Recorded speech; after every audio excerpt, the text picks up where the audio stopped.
ఇక ఎన్టీఆర్ కాకుండా మీకు చంద్రబాబు నాయుడు గారితో ఎటువంటి అనుబంధం ఉండేది? సరే మీకు దగ్గర దగ్గరగా ఆయన మీ ఎంపీపీ దగ్గర నుంచి కూడా మీరు ఆయనతో ప్రయాణం చేయడం జరిగింది. 89 ఫస్ట్ టికెట్ ఇచ్చినప్పుడు కూడా ఆయన కూడా మిమ్మల్ని వెన్నంటి ప్రోత్సహించారు. అప్పటి నుంచి ఇప్పటి వరకు మీకు ఎటువంటి అనుబంధం కొనసాగిందంటే ఏం చెప్తారు? అంటే యాక్చువల్గా అయితే నాకు ఎప్పుడు చంద్రబాబు నాయుడు గారు నన్ను ఎంకరేజ్ చేశారు. ఎంత అడ్మినిస్ట్రేషను మంత్రిగా సక్సెస్ అయ్యానంటే ఆయన శిక్షణే. ఆయన నేను మా పార్టీ అంటే నాకు ట్రైనింగ్ ఇవ్వడం ఆయనే, నన్ను అబ్జర్వర్గా పంపడం ఆయనే, నన్ను ఎంపీపీ చేసినప్పుడు ఎమ్మెల్యే ఉన్నప్పుడు నాకు అసైన్మెంట్స్ ఇచ్చి అసెంబ్లీలో మాట్లాడించింది ఆయనే, నన్ను ప్రోత్సహించింది ఆయనే. 94లో నాకు మంచి పోర్ట్ఫోలియో ఇచ్చింది వారే. నిజంగా ఎవరు ఊహించలేదు, నేను ఊహించలేదు, కల్లో అనుకోలేదు. 96లో మున్సిపల్ అడ్మినిస్ట్రేషన్ అర్బన్ డెవలప్మెంట్ ఊహించలేదు. నేను ఎప్పుడు 99లో నేను ఎవరు చెప్తే వాళ్ళకే సీట్ ఇచ్చారు సార్, నమ్మకం విశ్వాసం మీద కరెక్ట్గా చెప్తాడని చెప్పి చాలామంది ఎమ్మెల్యే చేసాం.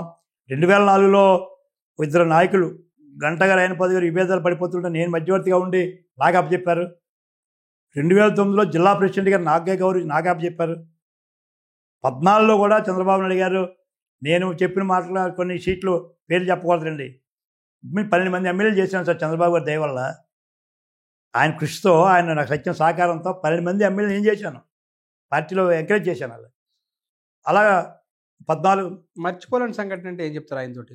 అయితే ఒకటండి, మర్చిపోలేని సంఘటన అంటే ఎప్పుడు నన్ను గౌరవంగానే, ప్రేమగా, అభిమానంగానే చూస్తారు ఎప్పుడు కూడా.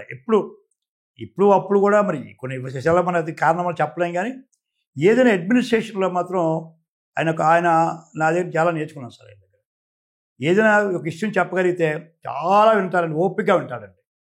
ఎవరు చెప్పినా మీరు ఎప్పుడు కలిసారనుకోండి, ఏదో ఆహా అని చెప్పి తోసేయరండి, ప్రతి విషయాన్ని వింటారండి. ప్రతి విషయాన్ని తెలుసుకోవాలనంటే శ్రద్ధ ఉన్న వ్యక్తి చంద్రబాబు నాయుడు గారండి. ఎవరు చెప్పారు, వాళ్ళు మేధావి చెప్పాడు, ఈడేంటి బండారు, లేకపోతే ఈడేంటి అనుకోరండి. ఆయన ఏం చెప్పి వింటాను, అదే ఆయన గొప్ప మహాతనం. ఎవరు చెప్పినా వినడం, అది గుర్తుంటుందండి. ఉదాహరణ చెప్తాను మీకు. పాదయాత్ర చేస్తూ ఉన్నాం. పాదయాత్ర చేస్తూ ఉంటే నడుస్తున్నాడు, ఇన్ఫర్మేషన్ కలిగి అనకాపల్లిలో మధ్యలో కబురు వచ్చింది నాకు. బండారు రమ్మనంటే పక్కన సరే బాబు ఇక్కడ ఎంక్వైరీ చేయి, ఇక్కడ ఎవరో పావలా డాక్టర్ ఉందట, ఎవరో రూపాయి డాక్టర్ ఉందట, చాలా పేరుదట, ఎవరో కనుక్కో అన్నాడు. అనకాపల్లి ఏరియాలో. అనకాపల్లిలో. సరే అయిపోయింది, నాకు దొరకలేదు, ఎవరో తెలియలేదు. సరే ఆ తర్వాత ఎప్పుడు చెప్పాను, ఎవరనుకున్నా సత్యవతి ఎంపీ అది వైకాపా నుంచి. ఆ సెలక్షన్ కూడా ఎలా తెలుసుకున్నారు ఆయన ఇన్ఫర్మేషన్ అర్థమైందండి. అసలు 2000 ఆవిడ అదృష్టం, కానీ 2019లో మాకు ఎమ్మెల్యే కోసం లైన్లో ఉంది ఆవిడ అనకాపల్లికి. మేము కొన్ని ఈక్వేషన్లో ఆవిడకి ఇవ్వలేకపోయినాం 2014-19లో. అప్పుడు వైకాపాకి వెళ్ళిపోయి ఎంపీ అయిపోయింది. అంటే ఎలా సంపాదించిన ఇన్ఫర్మేషన్ అయినా, ఇన్ఫర్మేషన్ కలెక్ట్ చేయడంలో, ఆయనకి తెలుసుకోవడంలో కానీ, ఏదైనా సరే ఆ జ్ఞాపకం ఉంచుకోవడంలో కానీ గొప్ప జ్ఞాపక శక్తి, గొప్ప సబ్జెక్టుని తెలుసుకోవడానికి ఒక లెర్నర్గా ఉండి ఆయన్ని డెవలప్ చేస్తుంటారండి. 4 సార్లు ముఖ్యమంత్రిగా ఎన్నికయ్యారు సార్ ఆయన. ఈ రాష్ట్రానికి 4 సార్లు ముఖ్యమంత్రి అంటే అది ఒక రికార్డు స్థాయి, దాదాపు రికార్డు కిందే చెప్పుకోవాలి. ఎలా చూస్తారు దాన్ని? అంతే కదండి. ఇప్పుడు పెద్ద పెద్ద మహానుభావులు రాజకీయాలు చేశారు. విజయభాస్కర్ రెడ్డో, లేకపోతే సంజీవ్ రెడ్డో, ఎన్టీ రామారావు గారు, ఇలాంటి మహానుభావులు చేసిన ఈ రాష్ట్రంలో చంద్రబాబు నాయుడు గారు తిరుగు లేకుండా ఒక రికార్డును అధిగమించడం, ఉమ్మడి రాష్ట్రంలో అత్యధిక ముఖ్యమంత్రిగా ఉండడం. మళ్ళీ ఇప్పుడు ఎక్కువ అంటే దీనికి కేవలం ఆయన పరిజ్ఞానం, ఆయన సైన్స్ కృషి అండి, అతని నాలెడ్జ్ అండి. మీరు నమ్మండి, దేశంలో ఎక్కడికి వెళ్ళినా చంద్రబాబు నాయుడు ప్రశంసిస్తారు. ఎక్కడికి వెళ్ళండి, బికాజ్ ఈ అడ్మినిస్ట్రేషన్ విధానం, సిస్టమ్ని చాలా బాగా మెచ్చుకుంటారండి. అయితే చంద్రబాబు నాయుడు గారు ఏంటంటే అడ్మినిస్ట్రేటివ్గా టాప్ 1లో ఉంటారు. అపోజిషన్ ఉన్నప్పుడు పార్టీని బాగా నడిపిస్తారు, ప్రభుత్వం వచ్చినప్పుడు అప్పుడప్పుడు స్కిప్ అవుతుంటారు. అదొక్కటే మాకున్న ఇబ్బంది. అంటే ఏం స్కిప్ అవుతారు సార్? అంటే ప్రతిపక్షం ఉన్నప్పుడు రేయింబోలు కష్టపడతారండి, పాపం నిద్ర ఉండదు, ఎండనక వాననక తిరుగుతారండి. ప్రభుత్వం రావాలని, పార్టీ నిలబెట్టాలని ఎంతో కష్టపడతారు. ప్రభుత్వం వచ్చిన తర్వాత ఈ మహానుభావులు చేరుతారండి పాపం. ఎవరు ఈ మేధావులు, ఐపీఎస్, ఐఏఎస్లు కొంతమంది ప్రవేశిస్తారు. వాళ్ళు ఏం చెప్తారో చదిగానే కొద్దిగా సార్ మళ్ళీ అక్కడ తీసిపోతారు, ఎక్కడికో తీసిపోతుంటారు. ఒకసారి మళ్ళీ ఆయన వెనక రావాలని కొద్దిగా ఇబ్బంది అవుతుంది. అంటే అదొక ఇబ్బంది ఉంది. అది తప్ప మీకు ఏ విషయంలో ఆయన జ్ఞాపక శక్తి, పలకరించడంలో కానీ, 10 మందిని పిలవడంలో కానీ ఆయన ఎప్పుడు మనం అంటారు చూడండి, 95-99 గవర్నమెంట్లో లేదంటారు ఆయన అంటుంటాడు. అప్పుడు 90-99లో ఆ చీఫ్ మినిస్టర్ వేరు, వారి మాట నేను కొత్తగా అనకూడదు, తప్పు పెద్ద ఆయన మా దేవుడే. 94 నుంచి 99 వరకు ఎలా ఉన్నాడో అలా లేనంటుంటాడు, కరెక్ట్ అది. అప్పుడు ఓన్లీ కేవలం గ్రౌండ్ లెవెల్ రియాలిటీతో పార్టీ వాళ్ళతో పార్టీ సిస్టంలో నడిచేవారు. ప్రభుత్వం రాబోసరికి మమ్మల్ని కంటే వాళ్ళు ముందుంటారండి. ఇంక అనకూడదు, ఐఏఎస్లే కొంత కొంపలు ముంచేది మా ఐఏఎస్ ఆఫీసర్లే. ఆయన ఎక్కడికో తీసుకెళ్తారండి, ఆయన్ని మా దగ్గర రానకుండా చేస్తారండి.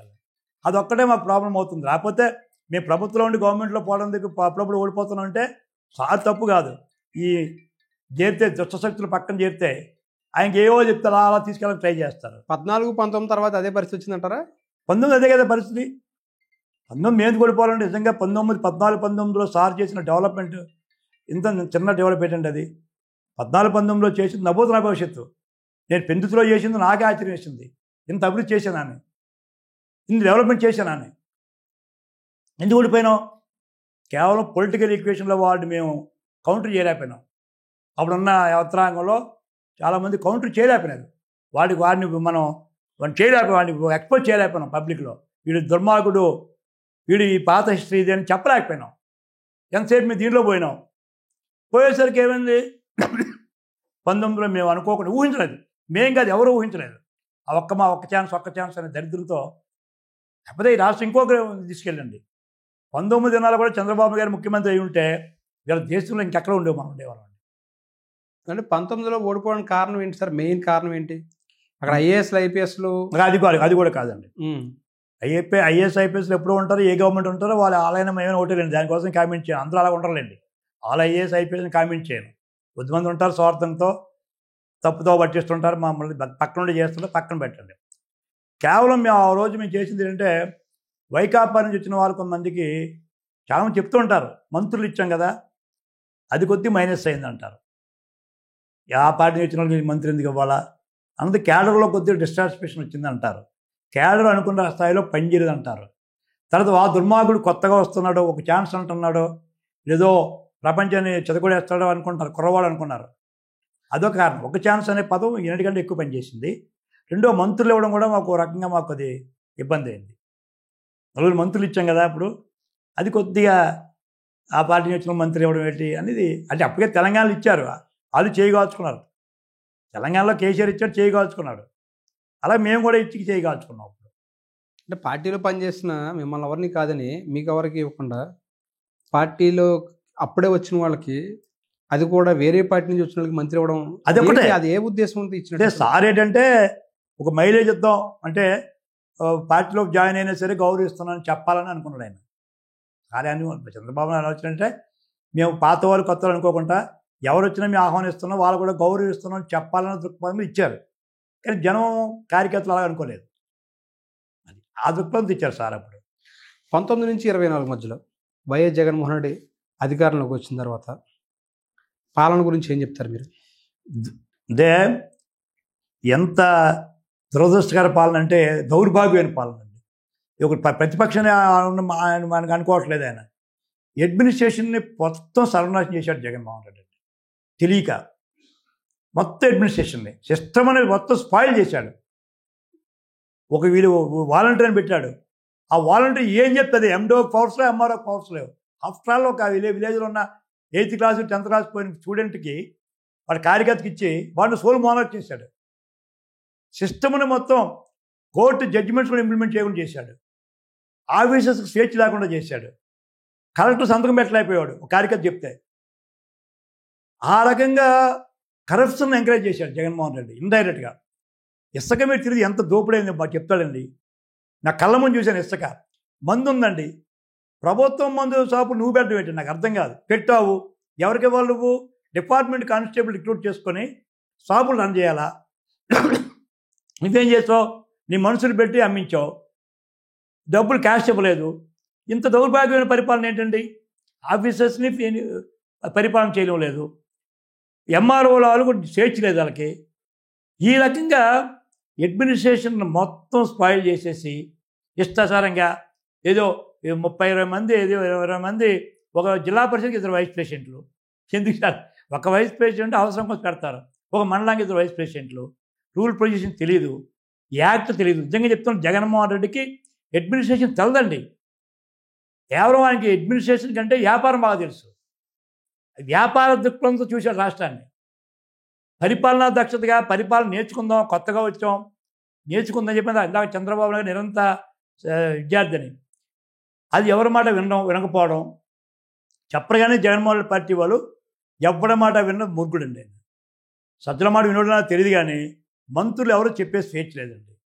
దానివల్ల ఏమైంది, గ్రౌండ్ లెవెల్ రియాలిటీ ఆయనకు తెలియలేదు. గ్రౌండ్ లెవెల్ రియాలిటీ తెలియకుండానే ఆ ఏదో స్లిప్ ఇచ్చారు రివ్యూ ముందు, ఆ స్లిప్ చదివి మాట్లాడుతుండేవాడు, మళ్ళీ దానికి వెళ్ళిపోతుండేవాడు. 2019లో ఆయన అధికారంలోకి వచ్చినప్పుడు మీరందరూ ఏమనుకున్నారు సార్? ఒక్క ఛాన్స్ తోటి ఆయన వచ్చారు కదా, 150 సీట్లు భారీ మెజారిటీ వచ్చింది కదా, ఎటువంటి పాలన ఉంటుంది అనుకున్నారు అసలు? మేము భయపడ్డామండి. వాస్తవంగా అయితే వీళ్ళు సీట్లు తక్కువ వచ్చాయి, 151 సీట్లు వచ్చాయి, కేంద్రంతో లేము, వీడు యువకుడుగా వచ్చాడు, గతం తప్పులు చేసి వచ్చాడు, ఇక చాలా సిస్టమేటిక్గా ప్రజల్లోకి వెళ్ళిపోతారు అనుకున్నామండి. Like a Stalin. ఏముంది సడన్గా ఇప్పుడు సినిమాలో చూసినట్టు ఒకే ఒక్కడే సినిమా అది వచ్చింది. అది ఆయనలా ఈయన కూడా సడన్గా హెలికాప్టర్ వేసుకొని జనంలోకి వెళ్ళిపోవడం, లేదా సడన్గా పేదల దగ్గరికి వెళ్ళిపోవడం, పేదలతో కూర్చోవడం, పేదలతో భోంచేయడం, పేదలతో మాట్లాడడం, ప్రజలతో సమ్మేకడం, రైతులతో అని ఎక్స్పెక్ట్ చేసాం. కానీ పాదయాత్ర కూడా చూస్తున్నారు అప్పటికే మీరు? ఎస్, పాదయాత్ర చూసాము. జనంలో ముద్రెట్టో, కౌగులించుకున్నావు, ప్రతి విషయాన్ని రాసుకున్నావు కదా, అనుకున్నాం ఓహో అయితే ఈయన ఈ స్థాయిలో ఉంటాడని అనుకున్నాం. కానీ వాడు ముఖ్యమంత్రి అయిన తర్వాత అహంభావం తెలియదు, అవగాహన రాహిత్యం తెలియదు, జనంలోకి వెళ్ళలేదు. తర్వాత ఇప్పుడు ఎంత మీడియాతో మాట్లాడితే అంత మనకి ఫీడ్బ్యాక్ వస్తుంది. మీడియా అయితే ఫీడ్బ్యాక్ లేకపోతే ఫ్యాషన్ చేయండి. ఫీడ్బ్యాక్ లేకపోతే ఫీడ్బ్యాక్ ఎవరి కోసం? మన కోసం. ప్రెస్ సేవలు అడిగే ప్రశ్నలు ఎవరి కోసం? ప్రభుత్వం కోసం. ఒక్కరోజు నువ్వు ప్రెస్ మీట్ పెట్టి ప్రభుత్వంతో మాట్లాడలేదు, అపోజిషన్తో ఒకరోజు నువ్వు మాట్లాడలేదు, నీ ఎమ్మెల్యేలతో ఒకరోజు స్వేచ్ఛగా నువ్వు మాట్లాడలేదు. ఒక ఎమ్మెల్యే ఒక 6 నెలలు కలిసి వచ్చి గొప్పగా చెప్పుకునేవాడు. మా ముఖ్యమంత్రి చంద్రబాబు నాయుడు గారు వారం కోసం కడుతుంటాం మేము. అంటే వాయనే స్వయం కృపాతో స్వార్థం ఇంకా ఉందని మనసులో. డబ్బు సంపాదన ఒక యావగా ఉందండి ఆయనకి. చదువుగా రాజకీయ నాయకులు స్థాయికి వచ్చినప్పుడు మర్చిపోతాం. డబ్బు అనేది యావగా పెట్టుకోం, ఇంకా పైకి వెళ్ళాలి. ఇప్పుడు నేను ఉన్నాను, చిన్న వయసులో ఎమ్మెల్యే అయ్యాను, ఎన్టీ రామారావు దేవాలి, బాబు గారి దేవాలి, అందరి దేవాలి, వీళ్ళ 5 సార్లు ఎమ్మెల్యే, మంత్రి అయ్యాను. ఆలోచన ఉండవు కదా మనకి, ఇంకా పైకి రావాలి అని ఆలోచన లేకుండా ఎంతసేపు సంపాదన ఎక్కడి నుంచి ఏ రూపాయి వస్తుందని చూశాడు. అది మద్యం అవనివ్వండి, ఇసుక అవనివ్వండి, మినరల్ అవనివ్వండి, అన్ని తప్పుడు విధానాలతో నడవడం. తర్వాత రూల్స్కి వ్యతిరేకంగా ఆర్డర్స్ ఇవ్వడం, కోర్టులు వద్దన్న ఆర్డర్స్ ఇవ్వడం, కోర్టులు తప్పని మొట్టికాయ కొట్టినా వినకపోవడం. ఎన్ఆర్జీస్లో వర్క్లు చేసుకుంటే గ్రామంలో ఉన్న నాయకులు ఒక రాక్షసత్వంతో ఆ ఎన్ఆర్జీస్ వాళ్ళకి పేమెంట్ ఇవ్వకుండా ఆపుకొచ్చాడండి. తర్వాత రంగులేటండి, ఆ పిచ్చి రంగులు మనకు ఓట్లు అయ్యి మొత్తం దగ్గర 3,000 కోట్లు 4,000 కోట్లు పుట్టి బిల్డింగ్లకి పంచాయతీకి సచివాలయానికి తీరా రంగులు వేశాడు. హైకోర్టు ముట్టిగా వేసింది, పక్కన పెట్టండి. అంతకుముందు తెలుగుదేశం పార్టీ కూడా రంగులు వేసినట్టుంది కదా? లేదండి, అట్లా పేర్లు పెట్టాం. రంగు ఎప్పుడు ఒకటే రంగు. కాకపోతే ఏమవుతుందంటే మనకి ఈ పసుపు అనేది ఉంది కదా, ఈ పసుపు అనేది అక్కడ కొన్ని బిల్డింగ్లు వేస్తారు తప్ప మేము అక్కడ జీవో ఇవ్వడం కానీ పంచాయతీ సచివాలయం ఏం కట్టాం కదా, చాలా మా ఇష్టమైన రంగుల్లో కలర్స్ వేసుకున్నాం. ఇది ఎందుకో మరి ఎవరు చెప్పారో తెలియదు. ఈయన రంగులు పిచ్చి పట్టింది దీనికి. ఆ పట్టడంతో అక్కడ కొంత డబ్బులు వేస్ట్ చేశాడు. మెయిన్ అతనికి డబ్బు యావ ఎక్కువ అండి. ఇప్పటికి ఇవేళ కూడా సంపాదన అనేది పెట్టుకుంటా ఆయన. వాలంటీర్ వ్యవస్థ కానీ సచివాలయ వ్యవస్థ కానీ లాస్ట్ 5 ఏళ్ళు కూడా మంచి పరిపాలన దక్షతకు నిదర్శనంగా ఆయన చెప్పుకునేవారు. మీరేం చెప్తారు ఈ రెండు? సచివాలయాన్ని యాక్సెప్ట్ చేస్తున్నానండి.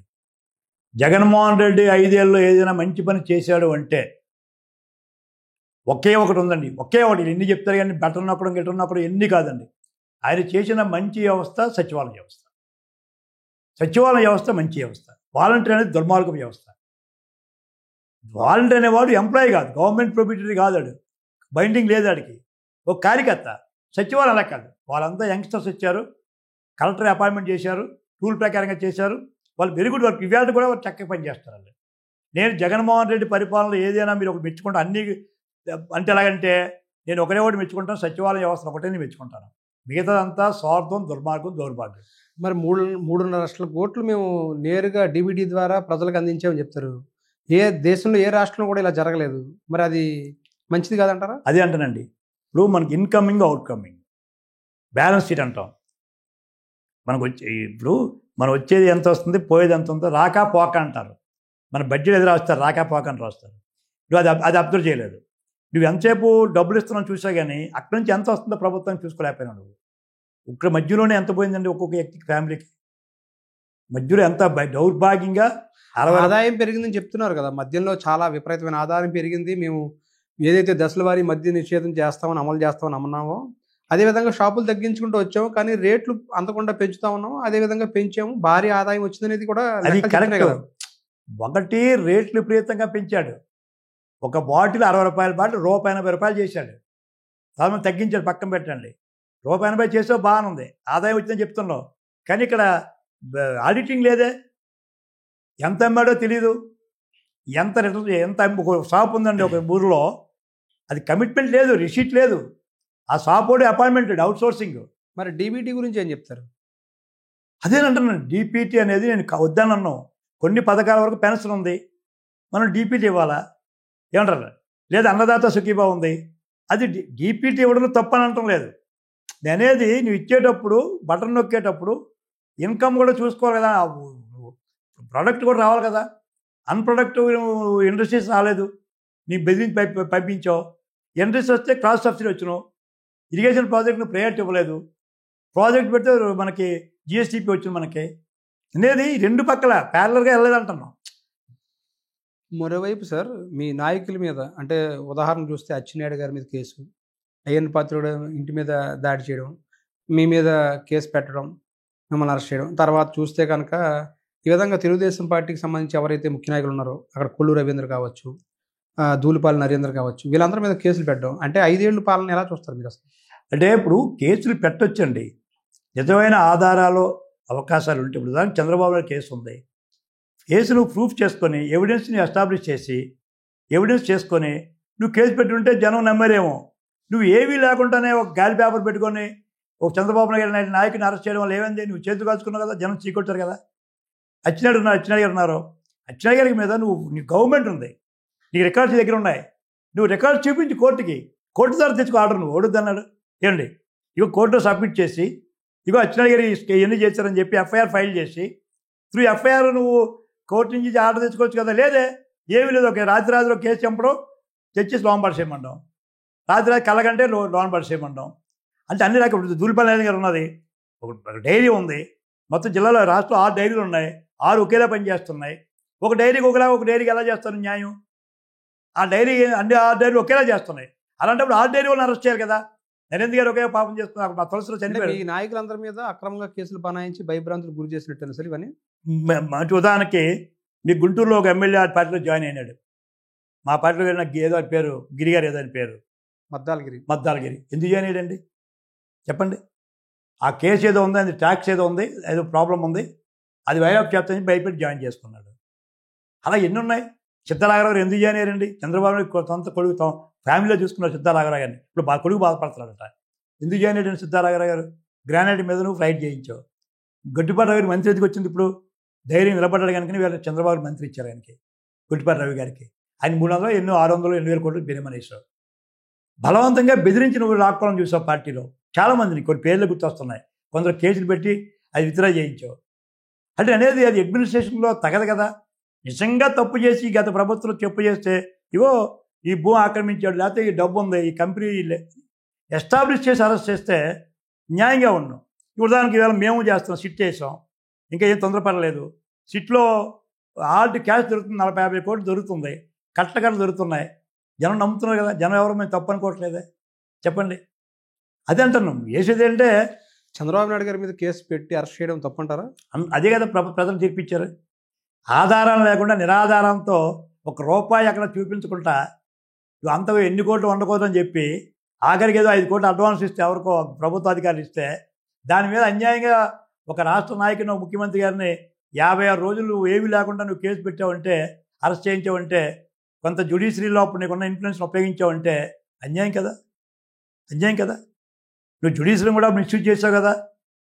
నేను ఆ పేర్లు చెప్పకుండా న్యాయస్థానం మీద ఎక్కువ మాట్లాడకూడదు కనుక ఒక సీనియర్ పొలిటీషియన్ నేను చెప్పలేకపోతున్నాను. ఎంత మేనేజ్ చేసావు నువ్వు జ్యుడిషియరీని ఆ రోజుల్లో? చంద్రబాబు నాయుడు బెయిల్ రాకుండా, చంద్రబాబు నాయుడికి ఏమంటుంది క్లాస్ పిటిషన్ చేయకుండా నువ్వు చేసిన మేనేజ్మెంట్ జనం మర్చిపోతున్నారా, ప్రజలు మర్చిపోయారా? అది దాని ఫలితమే ఇంత ఘోర ఓటమంటారా? ఏమంటారు? దాని ఫలితమే దీని కాదు, ఇంత ఘోర అన్నీ కలిసి వచ్చాయి. అన్నీ కలిసి వచ్చాయి.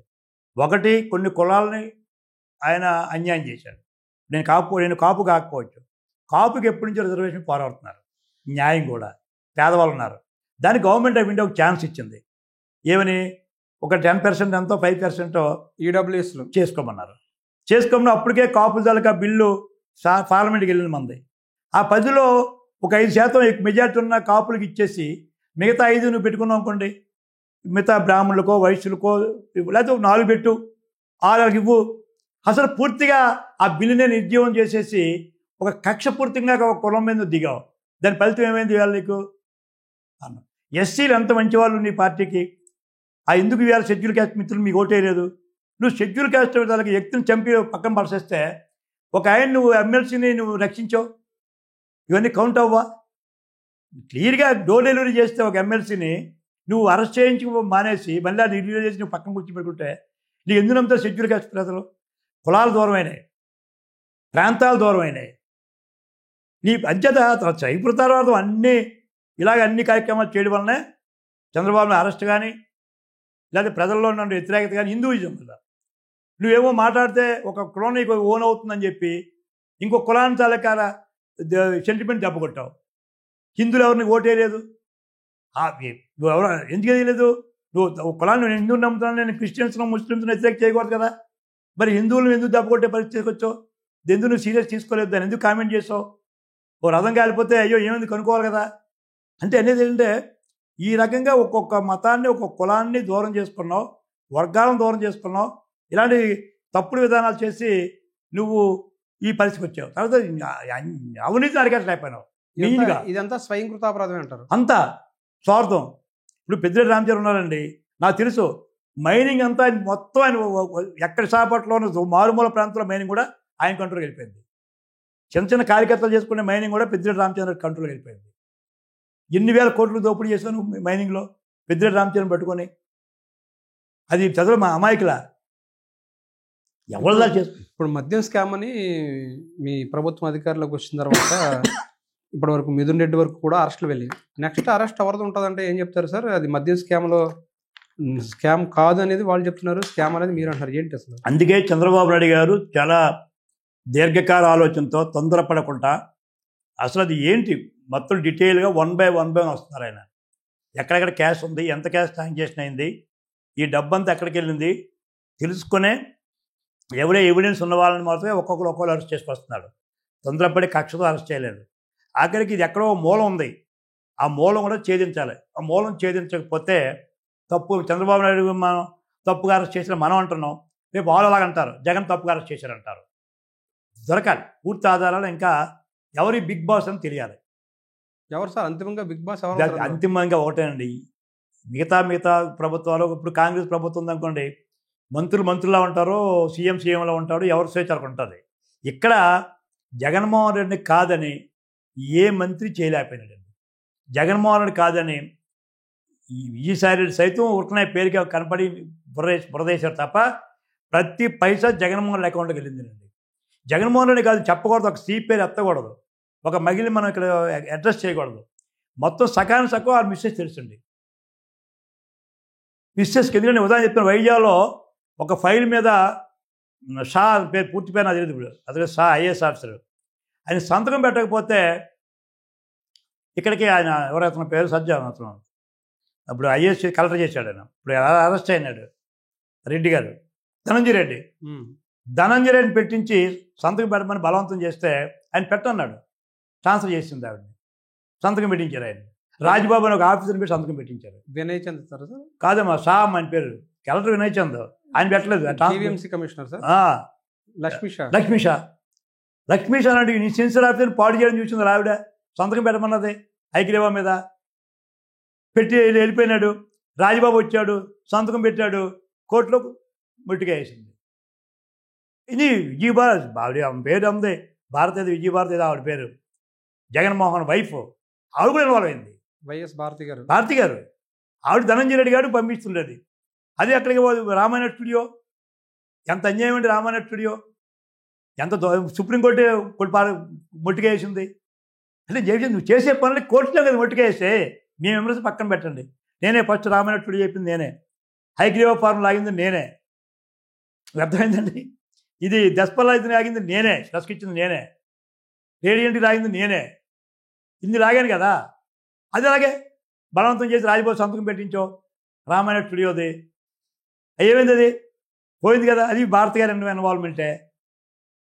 ఎలా చెప్తున్నారు ఆవిడ పేరు, ఎలా చెప్తున్నారు ఆవిడ ఇన్వాల్వ్మెంట్ ఉందని మీరు ఏ విధంగా అనుకుంటున్నారు? వెరీ గుడ్, మంచి పాయింట్ అండి, వెరీ గుడ్ పాయింట్. ఒక్కరోజు ఒక ఫైల్ సంతకం పెట్టలేదు లక్ష్మీ షా గారు. మన్నాడు ధనంజయ వచ్చి మకాం పెట్టి కలిశాడు, ఉన్నాడు ఎక్కడ ఉన్నాడు, రికార్డ్ అంతా. ఒక ఐఎస్ఆర్ వచ్చినాడు, ఎవరికి తెలుదండి. 3 రోజులు రాజబాబు జాయిన్ అయినాడు, సంతకం పెట్టాడు. ఎందుకంటే ఎవిడెన్స్ ఏం కావాలి దానికి? భారతి గారికి సంబంధం ఏముంటుంది? అదే అంటున్నాండి, కరెక్ట్ పాయింట్. ఎవరైతే రిలీజ్ అయిపోయిన ఆఫీసర్ ఉన్నాడో ఆయన ఎక్కడో లీక్ అవుతుంది, ఎవరెవరితో అంటాడు కదా, పైకి చెప్పరు, ప్రెస్కి వెళ్ళరు. మంచి పని అడిగారు. లక్ష్మీ షా అనేవారు వ్యక్తి ఎవరితో మాట అన్నాడు, ఇగో చిత్రా నేను ట్రాన్స్ఫర్ అయిపోయినాడు, అమ్మాయి మేడం గారు చెప్పారు చేయలేదు, ఇగో అని వెళ్ళిపోయినని చెప్పాడు. ఓపెన్ చేయాలి, ఓపెన్ చెప్పకపోవచ్చు. ఒక ఐఏఎస్ ఆఫీసర్ ఎవరు ఇది లీకేజీలుగా అనుకునే వాళ్ళు వీళ్ళు అనుకునే మాటలే కానీ ఇందులో వాస్తవం అనేది ఎంతవరకు ఉందంటే అంతే. కారణం ఏంటంటే వాస్తవం ఎందుకు ఉంది అనుకుంటాం అంటే సంతకం పెట్టారు కనుక రాజబాబు అనే ఐఏఎస్ ఆఫీసర్. అది పెట్టడం అనుకోండి పుకార్లు అనుకుంటాం, బురద అనుకుంటాం, పని అయిపోయింది కదా. పని ఎలాగైంది? ఒక ఐఏఎస్ ఆఫీసర్ పెట్టిన ఫైలు వారం రోజులు ఇంకొక ఐఏఎస్ ఆఫీసర్ ఎందుకు సంతకం పెట్టాడు? మరి అదే ఐఏఎస్ ఆఫీసర్ అనేది కలెక్టర్కి ఇచ్చారు మీరు వెంటనే. 1 మంతే ఉన్నాడు ఇక్కడ. చూడండి విచిత్రం. ఒక ఐఏఎస్ ఆఫీసర్ కమిషనర్గా పోస్ట్ చేసి 1 మంత్లో పనిష్మెంట్ వేస్తారు, 1 మంత్లో ప్రమోషన్ ఇచ్చారు రాజబాబు గారికి. This is evidence.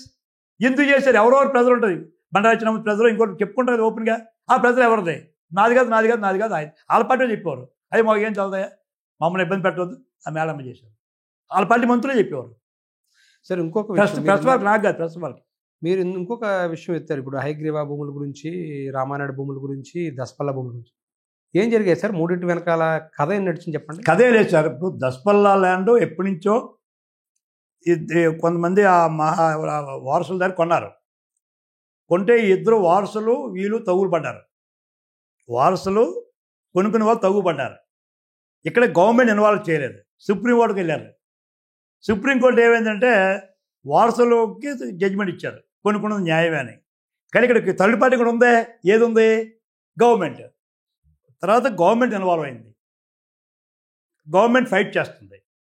అక్కడ కలెక్టర్ గారిని ఎన్ఓసి అడిగారు, వినయ్ చంద్ గారిని, ఇవన్నీ పొమ్మన్నాడు ఆయన. ఇది నేను ఇంకా అప్పీల్ చేసుకోవాలి, గవర్నమెంట్ లాంటిది మాదిది అని గొడవైంది. ఆ గొడవ అవుతున్న టైంలో ఏం చేశాడు? వినయ్ చంద్ పెట్టకపోతే మల్లికార్జున గారిని బలవంతం చేసి పెట్టించి అగ్రిమెంట్ చేసుకున్నారు. వినయ్ చంద్ గారిని ట్రాన్స్ఫర్ చేశారు. అది చెప్తున్నాను, ఇది ఎవిడెన్స్ చెప్తున్నాను మీకు. ఆఫీసర్ని పోవడానికి పని లేదు నాకు. అయితే ఏం చేశాడు? అగ్రిమెంట్ కాపీ నేనే తీశాను. మా దగ్గర విశాఖపట్నంలో డెవలప్మెంటు, విశాఖపట్నం 50-50 ఉంది, కొన్ని దగ్గర 60-40 ఉంది. 60 ఓనర్కి, 40 బిల్డర్కి. ఇద్దరు 50-50 ఉంది. 50-50 ఓనర్కి 50%, బిల్డర్కి 50%. ఇక్కడ విజయసాయి రెడ్డి అగ్రిమెంట్ ఎలా చెప్పంటారా? 5% ఓనర్కి అండి. అర్థం సార్ మీకు? అగ్రిమెంట్ కాపీ ఇచ్చాను, ఇప్పుడు నా ఫైల్లో మా ఇంట్లో ఉంది. అగ్రిమెంట్లో ఓన్లీ 5% ఎవరికి? ఓనర్కి. మిగతా 95% ఎవరికి సార్? విజయసాయి రెడ్డికి, వాళ్ళ అమ్మాయికి. This is evidence. అదే పెళ్లి ఏది హైగ్రీవా భూముల్లో సార్? కదండి, దసపల్లా భూముల్లో. ఒక 1 by 1 చెప్తాను మీకు. అయిపోయింది. హైగ్రీవా నేను అప్పుడు ఆ రోజుల్లో నేను 2008 జిల్లా పరిషత్ ఉన్నప్పుడు ఆ స్కామ్ పైకి లాగాను. ఒక ఆయన బిల్డరు, జగదీష్ దాని పేరు, సబ్బార్ ఏరియాలో లేఅవుట్ వేసుకున్నాడు. ఆయన ఒక ఎమ్మెల్యేని పట్టుకొని, మా పార్టీలో అనుకోండి, ఆయన పక్కన పెట్టాడు, ఎమ్మెల్యే కాదు, ఆయన పట్టుకొని ఓల్డ్ ఏజ్ హోమ్ కడతాను ల్యాండ్ తీసుకున్నాడు. ఓల్డ్ ఏజ్ హోమ్ కడతాను తీసుకున్నాడు, కట్టలేదు. అర్థమైందండి. దాన్ని లేఅవుట్ అయిపోతుంటే నేను ఆ రోజులో ఉన్న శ్యామలరావు కలెక్టర్ గారి దగ్గర రేవు ప్రకాష్ రెడ్డి గారు పిఎస్సి స్కైమింగ్ ఉంటే కంప్లైంట్ చేశాను. మొత్తం గవర్నమెంట్, స్టేట్ గవర్నమెంట్ క్యాన్సిల్ చేసింది. ఇది రూల్స్కి వ్యతిరేకం, నువ్వు డబ్బు కట్టలేదు, ఇంత టైం ఇచ్చావు నీకు అని, నువ్వు ఓల్డ్ ఏజ్ హోమ్ కట్టలేదు అని చెప్పి క్యాన్సిల్ చేశారు. నేనే చేయించాను. అయిపోయిన తర్వాత అది తెరమరుగు అయిపోయింది. తర్వాత ఎక్కడెక్కడికో కోర్టుకు వెళ్ళాడు. మొన్న గవర్నమెంట్ రాగానే ఏది హైగ్రీవా అనే ల్యాండ్ అది ఈయన మన ఎంపీ సత్యనారాయణ గారు ఇంకా కొంతమంది కలిపి మొత్తం మీద ఆ దగ్గర లాక్కొని వీళ్ళేమో డెవలప్మెంట్ స్టార్ట్ చేశారు. వీళ్ళు డెవలప్మెంట్ ఏం చేశారు? అపార్ట్మెంట్ కడుతున్నారు. అప్పుడు నేను పైకి వచ్చాను. ఇది జీవోకి వ్యతిరేకం, గవర్నమెంట్ ఇచ్చిన పర్పస్ ఓల్డ్ ఏజ్ హోమ్ అది ఆర్ఫన్స్ కోసం ఇది అపార్ట్మెంట్ కడతామని చెప్పి దిగాం ఫీల్డ్ మీదకి. దిగిన తర్వాత బుల్డోజ్ చేశారు. చెప్పు కదా ఇందాక పోనీ ఈ ధనంజయ రెడ్డి రావడం, బలవంతం పెట్టడం, సంతకం పెట్టడం, బిల్డింగ్ స్టార్ట్ అయిపోయినాయి. లక్కీగా మొన్న ఎప్పుడు కోర్టు ముట్టిగా వేసింది, ప్రభుత్వం కూడా క్యాన్సిల్ చేసినట్టుంది. ఇంకా చేసిన నాకు కనుక్కోవాలి కదా. ఇది క్లియర్ కేసే కదా. ఇందులో లబ్ధిదారుడు ఎంవివి సత్యనారాయణ. ఎంవివి సత్యనారాయణ తర్వాత ఏం పేరు ఇంకొక ఆయన ఆడిటర్ ఉండేవాడు, ఆయన నలుగురు మొత్తం పార్ట్నర్స్ జీవి. ఇది జరిగింది. ఇది రెండోది. ఇక మూడోది, ఎప్పుడో ఒక ఆయనకి ఒక స్థలం ఇచ్చారు. ఎప్పుడు ఆ రోజుల్లో అతనితో బీహార్ది మన పశ్చిమ బెంగాల్ పేరు మర్చిపోయిన గుర్తురాట్లేదు. ఆయనకి ఇస్తే వాళ్ళు ఎన్ఈసీకి ఇచ్చారు. తర్వాత ఎన్ఈసీ కూడా ఆ టైంలో డబ్బు కట్టలేకపోయినాడు. 90 కోట్లు 80 కోట్లు 600-700 కోట్లు చేస్తుంది అది. ఆయన్ని బెదిరించి భయపెట్టి 80 కోట్లు ఆయనకి ఇచ్చేసి ఆ రేటు మీద మళ్ళీ ల్యాండ్ లాక్కొని లేఅవుట్ డెవలప్ మొదలెట్టారు. ఎక్కడ సార్ ఇది? ఇక్కడే మన మధురవాడ బ్యాక్ నుండి కొండద్దరిని ఎంత ప్రసవాలు తీసుకెళ్ళి ప్రసవాలు తీసుకెళ్ళి ఇది అన్యాయం, ఇది ఇప్పుడు 500 మళ్ళీ పబ్లిక్ ఆక్షన్ వేయాలా లేకపోతే ప్రభుత్వం చేయాలా, ఆయన దగ్గర బెదిరించి లాక్కున్నారు. అవన్నీ ఏం చెప్పి నువ్వు అయితే డబ్బులు వస్తాయి లేదా డబ్బులు పోతాయి అన్నారు. ఆయన పోతే పోయిన డబ్బులు లాగా వస్తాయని ఓడిసుకున్నాడు ఆయన. సంస్థ పేరు చెప్తున్నాను. అది మళ్ళీ వేరే వాళ్ళకి లాయించుకున్నారు వీళ్ళు. ఎవరు అనుకున్నారో కొట్టు సత్యనారాయణ గారు డిప్యూటీ సీఎం చేశారు, ఎన్విరాన్మెంట్ మినిస్టర్. వాళ్ళ పేద కొట్టు మురళి గారు. కొట్టు మురళి మీ తాడేపల్లిగూడెమో ఏలూరు అయింది. తాడేపల్లిగూడెం. మరి నీ మంత్రి తమ్ముడే ఇలాగే సంతకం పెట్టడం, మంత్రి మాకి మంత్రి ఇవ్వడం వెంటనే. అది చెప్పాను. ఇక్కడ సంతకం పెట్టి మనకి మంత్రి ఇచ్చారు విడిచడానికి. అంతవరకు మంత్రి పేరు లేదు, లాస్ట్ అవర్లో ఇంక్లూడ్ చేశారు ఆయన పేరు అగ్రిమెంట్ కోసం, ఇక్కడ ఒప్పందం కోసం. క్లియర్ కేసు మీకు. అంతేకాదు ఎన్ని సక్సెస్ అయ్యాం ఈరోజు మేము. అది అలా చేశాను, ఇది అలాగే చెప్తున్నది. ఇలాగే ఒకటి ఎన్ని చెప్పుకురావాలా. ఇప్పుడు వీటన్నిటిలోనూ కూడా భారీ ఎత్తున డబ్బులు చేతులు మారాయి సార్. భారీ కదండి, ఇప్పుడు మారాయి, చేతులు కాల్చుకున్నారు. ఇంకోటి ఉంది, ఆ రేడియంట్ అదేదో ఉంది, ఆ పేరు మర్చిపోయినా సార్. ఇంకోటి ఉంది ఇక్కడ మన కాపులో పడదు, ఇంకోటి ల్యాండ్ ఉంది. అది అలాగే, అది అక్కడ అతను వేమిరెడ్డి మా పార్టీలో ఉన్న ఎంపీ అన్నారు. నేను చెప్పడం బాగోదు. ప్రభాకర్ రెడ్డి నేను దిగాను ప్రభాకర్ రెడ్డి గారి మీద. అసలు ఎలా వచ్చిందా నీకు ల్యాండ్, ఇది ఎవరిది, ఇది నువ్వు ఎలా దీన్ని నువ్వు అమ్ము. అది అప్పుడు ఎవరో విజయబాబు జగన్మోహన్ రెడ్డి తమ్ముడు ఎవరు ఉన్నట్టు, బాగా తమ్ముడు పేరు చెప్తానండి. అన్నయ్య చిన్నయ్య గారి అబ్బాయి, ఆయన అనిల్ రెడ్డి ఉంది ఆయన పేరు, భరతరెడ్డి. ఆయన సొంత జగన్మోహన్ రెడ్డి తమ్ముడే లాక్కున్నాడు ల్యాండ్ అంతా. ఇక్కడ వేరే డెవలప్మెంట్కి ఇచ్చాడు పడుకుని, దాని పేరు ఏదో ఉందా ఆ సంస్థ పేరు. 5 ఏళ్ళు కూడా ఇక్కడ భూ ఆక్రమణలు భారీ ఎత్తున జరిగాయి. భారీ ఎత్తున నేను కొన్నే చెప్పాను మీకు. కొన్ని 22లో పెట్టడం, మళ్ళీ దాని అగ్రిమెంట్ మార్చుకోవడం, ఆ 22లో మళ్ళీ బ్లాక్మెయిల్ చేసి దాన్ని రిజిస్ట్రేషన్ చేసుకోవడం, ఇవన్నీ అన్నీ. మీరు భూ పోరాటాలు అంటే భూ అక్రమాలు జరిగాయని పెద్ద ఎత్తున మీరు వీటన్నిటిని బయటకు తీసుకొచ్చారు సార్. అదే సమయంలో ఒక ఇన్సిడెంట్ జరిగింది. మీరు రోజా గారి మీద కొన్ని వ్యాఖ్యలు చేయడం, అది దేశవ్యాప్తంగా దుమారం చెలరేగడం, మీ మీద తీవ్ర స్థాయిలో మహిళల నుంచి విమర్శలు రావడం జరిగింది. ఎప్పుడైనా పశ్చాత్తాపడ్డారా ఆ విషయంలో? అసలు అంటే పశ్చాత్తాపడ్డం అంటే అండి, నేను ఒక వాస్తవం చెప్తానండి. ఎప్పుడు కూడా మనం తప్పుడు మనుషులు అనుకున్నట్టు ఇంకో తప్పుడు మనుషులు ఆరోపణ చేసినా పర్వాలేదండి. తప్పుడు మనుషులు చేసిన అనుకుంటాం, అంటే ఏమనుకోద్దు, పెద్ద పట్టించుకు వీడు అంటే వాడు అంటే అనుకుంటాం. ఒక నిష్కల్మషమైన మంచి కుటుంబం. ఏంటంటే నాకు అందరూ చెప్పిన దేవుడు అని చెప్పిన ఎన్టీ రామారావు. నాకు ఎన్టీ రామారావు గారి బిడ్డలో ఎంత సాంప్రదాయం, ఎంత సంస్కృతి మనకు తెలుసు. ఎన్టీ రామారావు ముఖ్యమంత్రి ఉన్నప్పుడు ఏ ఆడపిల్ల మనకు కనపడలేదు, ఏ కుమారుడు రోడ్డు మీద కనపడలేదు మనకి.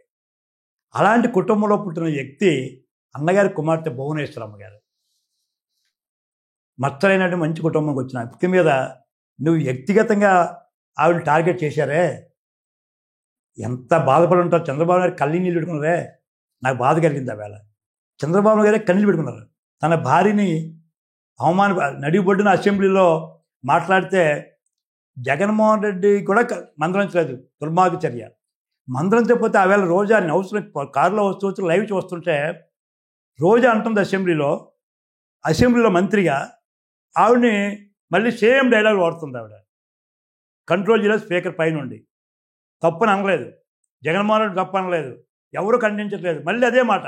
అంటే వాళ్ళు తప్పు చేసి వాళ్ళు తప్పుడుగా మాట్లాడారని మీరు అదే తరహాలో మాట్లాడడం ఎంతవరకు కరెక్ట్? తప్పుడు అదే అన్నా కదా. వాళ్ళు తప్పు చేసిన తర్వాత నీ క్యారెక్టర్ ఏంటో, నీ లైఫ్ ఏంటో నాకు తెలుసు. I know very well. ఇన్ని సంవత్సరాలు ఎక్కడ పొరపాటు నేను మాట్లాడలేదు. నువ్వు కల్మషం లేకుండా నువ్వు మచ్చలైన ఆనిముత్యంగా ఉండి మంచి వ్యక్తి మీద మాట్లాడేటప్పుడు నువ్వు కూడా ఎలా ఉంటే బాగున్నావు.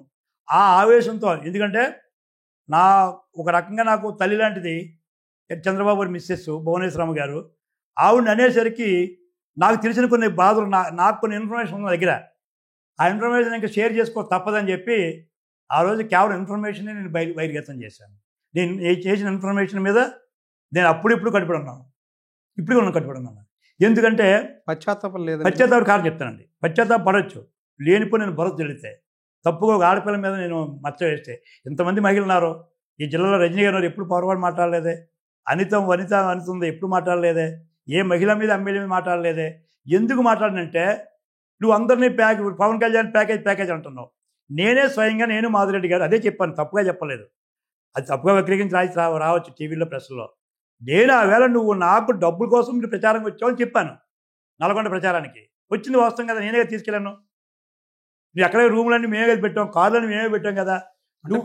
మీరు అంతకంటే ఎక్కువగానే తప్పుడు వ్యాఖ్యలు చేశాను చెప్పాం కదా. మీరు అది ఒప్పుకుని తీరాలి. అది కాకపోతే పశ్చాత్తాపం అనేది కలిగిందా లేదా? ఒక మహిళ నేను అనవసరంగా దూషించాను, ఇప్పుడు అటువైపు పార్టీ వాళ్ళు తప్పుడు వ్యాఖ్యలు చేశారనేది మీరు భావిస్తున్నారు. సో అటువంటి సందర్భంలో ఒక్కలే రోజా మీదే సో వాళ్ళు అలా మాట్లాడినప్పుడు నేను అలా మాట్లాడడం కరెక్ట్ కాదు ఒక మహిళ మీద. Very good. నేను ఎప్పుడూ నా పొలిటికల్ లైఫ్లో అన్పార్లమెంటరీ లాంగ్వేజ్ మాట్లాడడం కానీ తప్పుడుగా ఎప్పుడు ఎవరి మీద ఒక మాట అనలేదు. ఆ రోజు ఎప్పుడైతే నేను వాసన చెప్పేస్తానో ఆ బాధతో వ్యధతో కొంత మాట్లాడి ఉంటానేమో అనుకుంటున్నాను. నోరు జారారు. నా జారం అంటే మాట, ఆ బాధతోటే నోరు జారారు. అది వాస్తవం. అది అప్పుడు వేరే ఉద్యోగం కాదు. ఆవిడ మీద అభిమానంతో ఒక మంచి వ్యక్తి మీద ఆ బాధ నేను తట్టుకోలేకన్నాను. మళ్ళీ తర్వాత ఎదురుపడ్డారు సార్ ఎప్పుడైనా? అక్కడ ఆ సందర్భం రాలేదా? ఒక ఎయిర్పోర్ట్లో కలిసి ఆవిడ పని అంటే నా పని. ఎయిర్పోర్ట్లో కలిసాం అంటే ఎయిర్పోర్ట్లో ఆవిడ వచ్చి నేను వచ్చి కూర్చున్నాం లాబీలో. ఆవిడ వెళ్ళిపోయి అంతకుముందు కలిసి మంచి స్నేహితులు తెలుసా మీకు? రోజా గారిని జిల్లా పరిషత్ ఉన్నప్పుడు ఆవిడ నాకు ఏజెన్సీ కూడా తీసుకెళ్ళి తిప్పేవాడిని. చాలా గ్రామాలు తిప్పాను రోజా గారిని ప్రచారం కోసం. అంటే ఒక అక్క జిల్లా అన్నదమ్ములా ఉండేవాళ్ళం మేము. రోజా వ్యక్తిగతంగా నేను అనాలనుకోలేదు, ఆవిడ ఏదో నేను కావాలని టార్గెట్ చేసుకోలేదు. కేవలం భువనేశ్వరమ్మ గారిని అన్నారనే బాధతో, అన్నగారి మీద ప్రేమతో అభిమానంతో నేను తొందరపాటు అని ఉంటానేమో అనుకుంటున్నాను. నోరు స్లిప్ అయ్యారు. సరే, ఇక మీ నియోజకవర్గం చూస్తే కనుక అంటే మీరు ఎక్కడ గెలిచినప్పటికి కూడా మీ అబ్బాయిదే పెత్తనం అంటారు, వాస్తవేనా సార్? అంటే ఒకటండి, ఇప్పుడు మా అబ్బాయి అంటే మాకు కుటుంబ వారసత్వం. మాది మంచిమాడు గారు. మా నాన్నగారు రాజకీయం చేశారు, 60-70 ఏళ్ళు చేశారు ఆయన. తర్వాత నేను వచ్చాను. వాడు బీకామ్ చదివి ఇంజనీరింగ్ చేశాడు, ఎంబీఏ చేశాడు. ఫారెన్ పంపిద్దాం అనుకున్నాం, కానీ మా వారసత్వం అనేది ఉంటుంది, మాకు అలవాటు.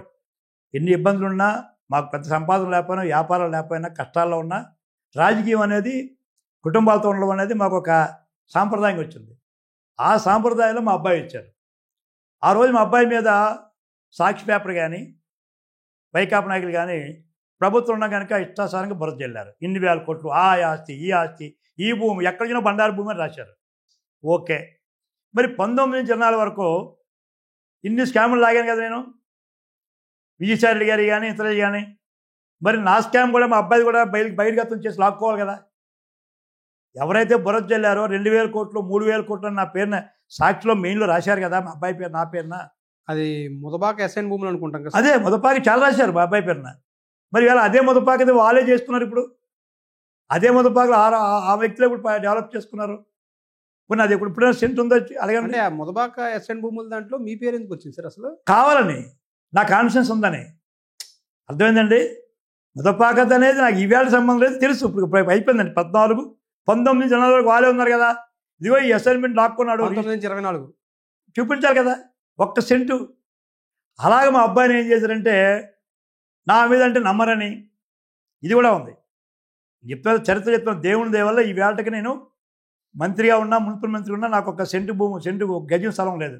ఏ అర్బన్లో కూడా ఒక అపార్ట్మెంట్ లేదు, ఒక వ్యాపారం లేదు.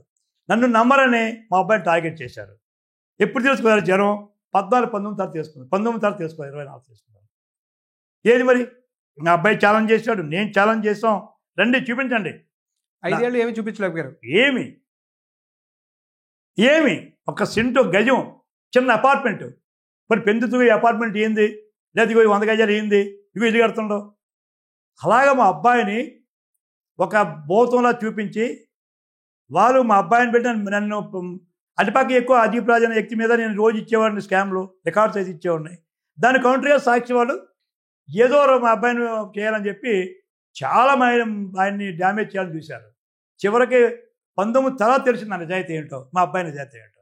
ఇప్పుడు ఎందుకు మాట్లాడలేకపోతున్నారు? ఇప్పుడు ఎందుకు మా అబ్బాయిని ఎందుకు కామెంట్ చేయలేకపోతున్నారు చెప్పండి? ఇప్పటికీ మా అబ్బాయి ఉన్నాడు. ఇంకొక ఇన్సిడెంట్ సార్ నాకు గుర్తు 15-16లో అనుకుంటా, జరుపొదులపాలెంలో ఒక మహిళ మీద దాడి జరిగింది.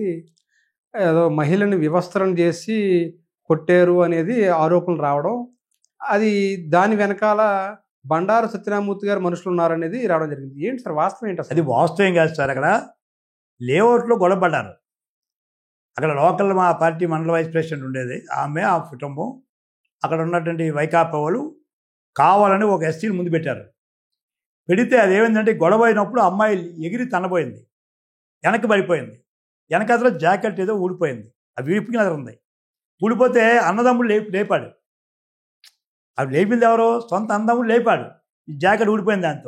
దాన్ని ఏం చేశారంటే అన్నదమ్ముడినే మా పార్టీ కార్యకర్తగా చూపిస్తూ కీచిక పరం అని చెప్పి, అర్థమైందండి, ఈ వార్త అనేది చేసి పెద్ద బూతలో చూపించారు.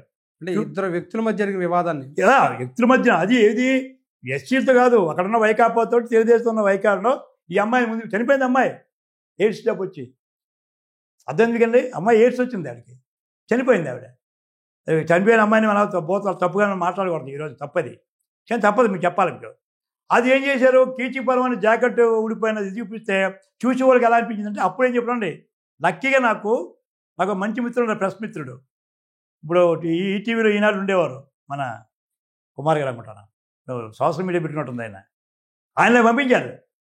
నాకు మంచి మిత్రుడు ఈనాడు ఉన్నప్పటి నుంచి, నేను ఎంపీ ఉన్నప్పుడు నాకు మంచి స్నేహితుడు. ఇప్పుడు ఈనాడు లేడు ఆయన, కుమార్ అని పేరు వచ్చిపోతాం గుర్తు, సారీ. ఆయన పంపించాడు, ఇది ఒరిజినల్.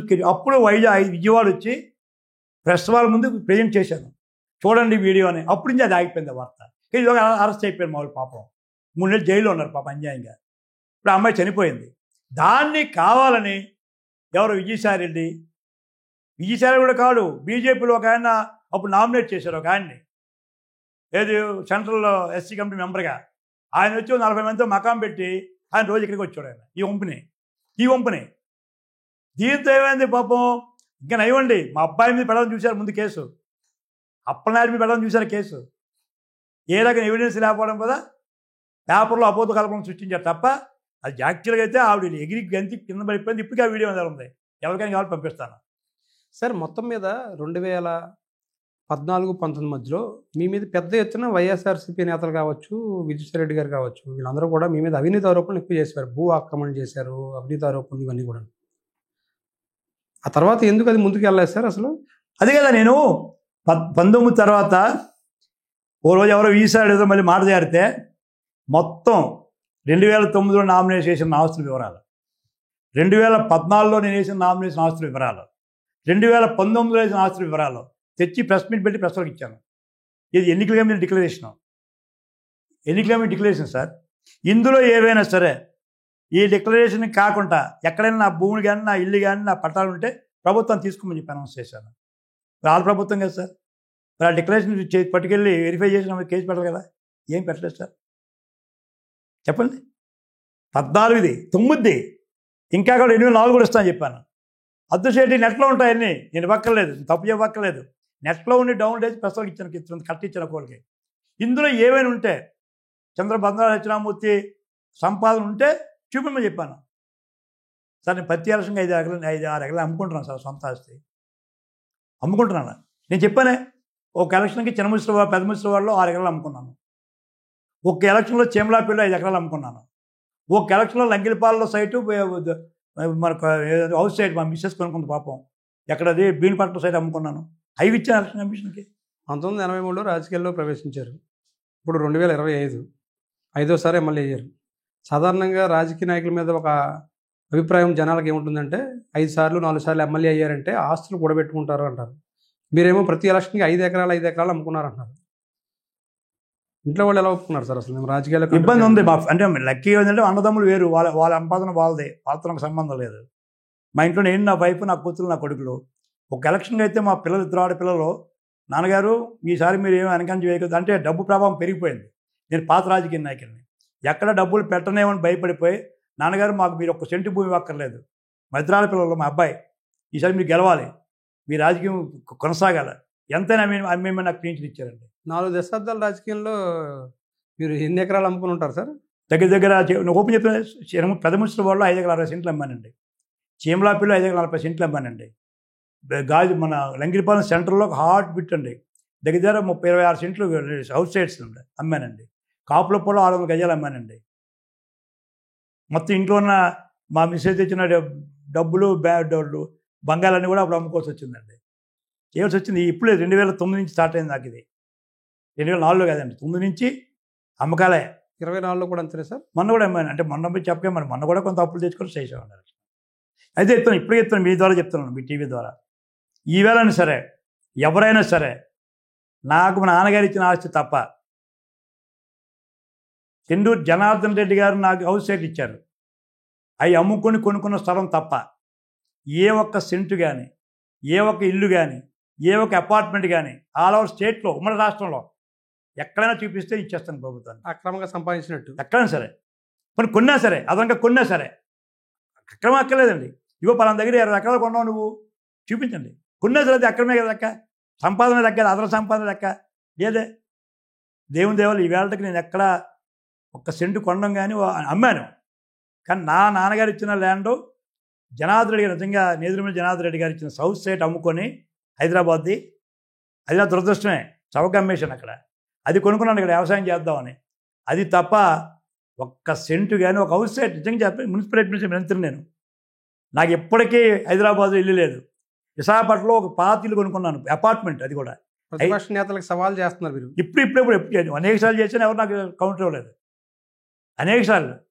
ఇదిగో నేను ఇస్తున్నాను మీకు, ఏ ఒక అక్రమ సంపాదన బండారు దక్షిణామూర్తి పలానా దగ్గర తప్పు చేశాడు, పలానా కాంట్రాక్ట్ చేశాడు, పలానా నిష్కాపరం చేశాడు, పలానా బ్రాండ్ వ్యాపారం చేశాడు, పలానా రియల్ ఎస్టేట్ వ్యాపారం చేశాడు, నిరూపిస్తే రాజకీయాలను తప్పుకుంటారు. తప్పుకుంటాను. ఈవేళ కూడా ఎక్కడ ఎవరైనా సరే, వీళ్ళు ఎమ్మెల్యే ఉండక్కర్లేదు, మీరు ఎవరైనా సరే ఈ కప్పులు చెప్తున్నట్టుగో ఈ ఆస్తి ఇయ్యింది బినామీ, ఇప్పుడు నా కుటుంబం పేరు బినామీ, నా కుటుంబం పేరు బినామీ చూపించండి, రాజకీయాలను తప్పుకుంటాను.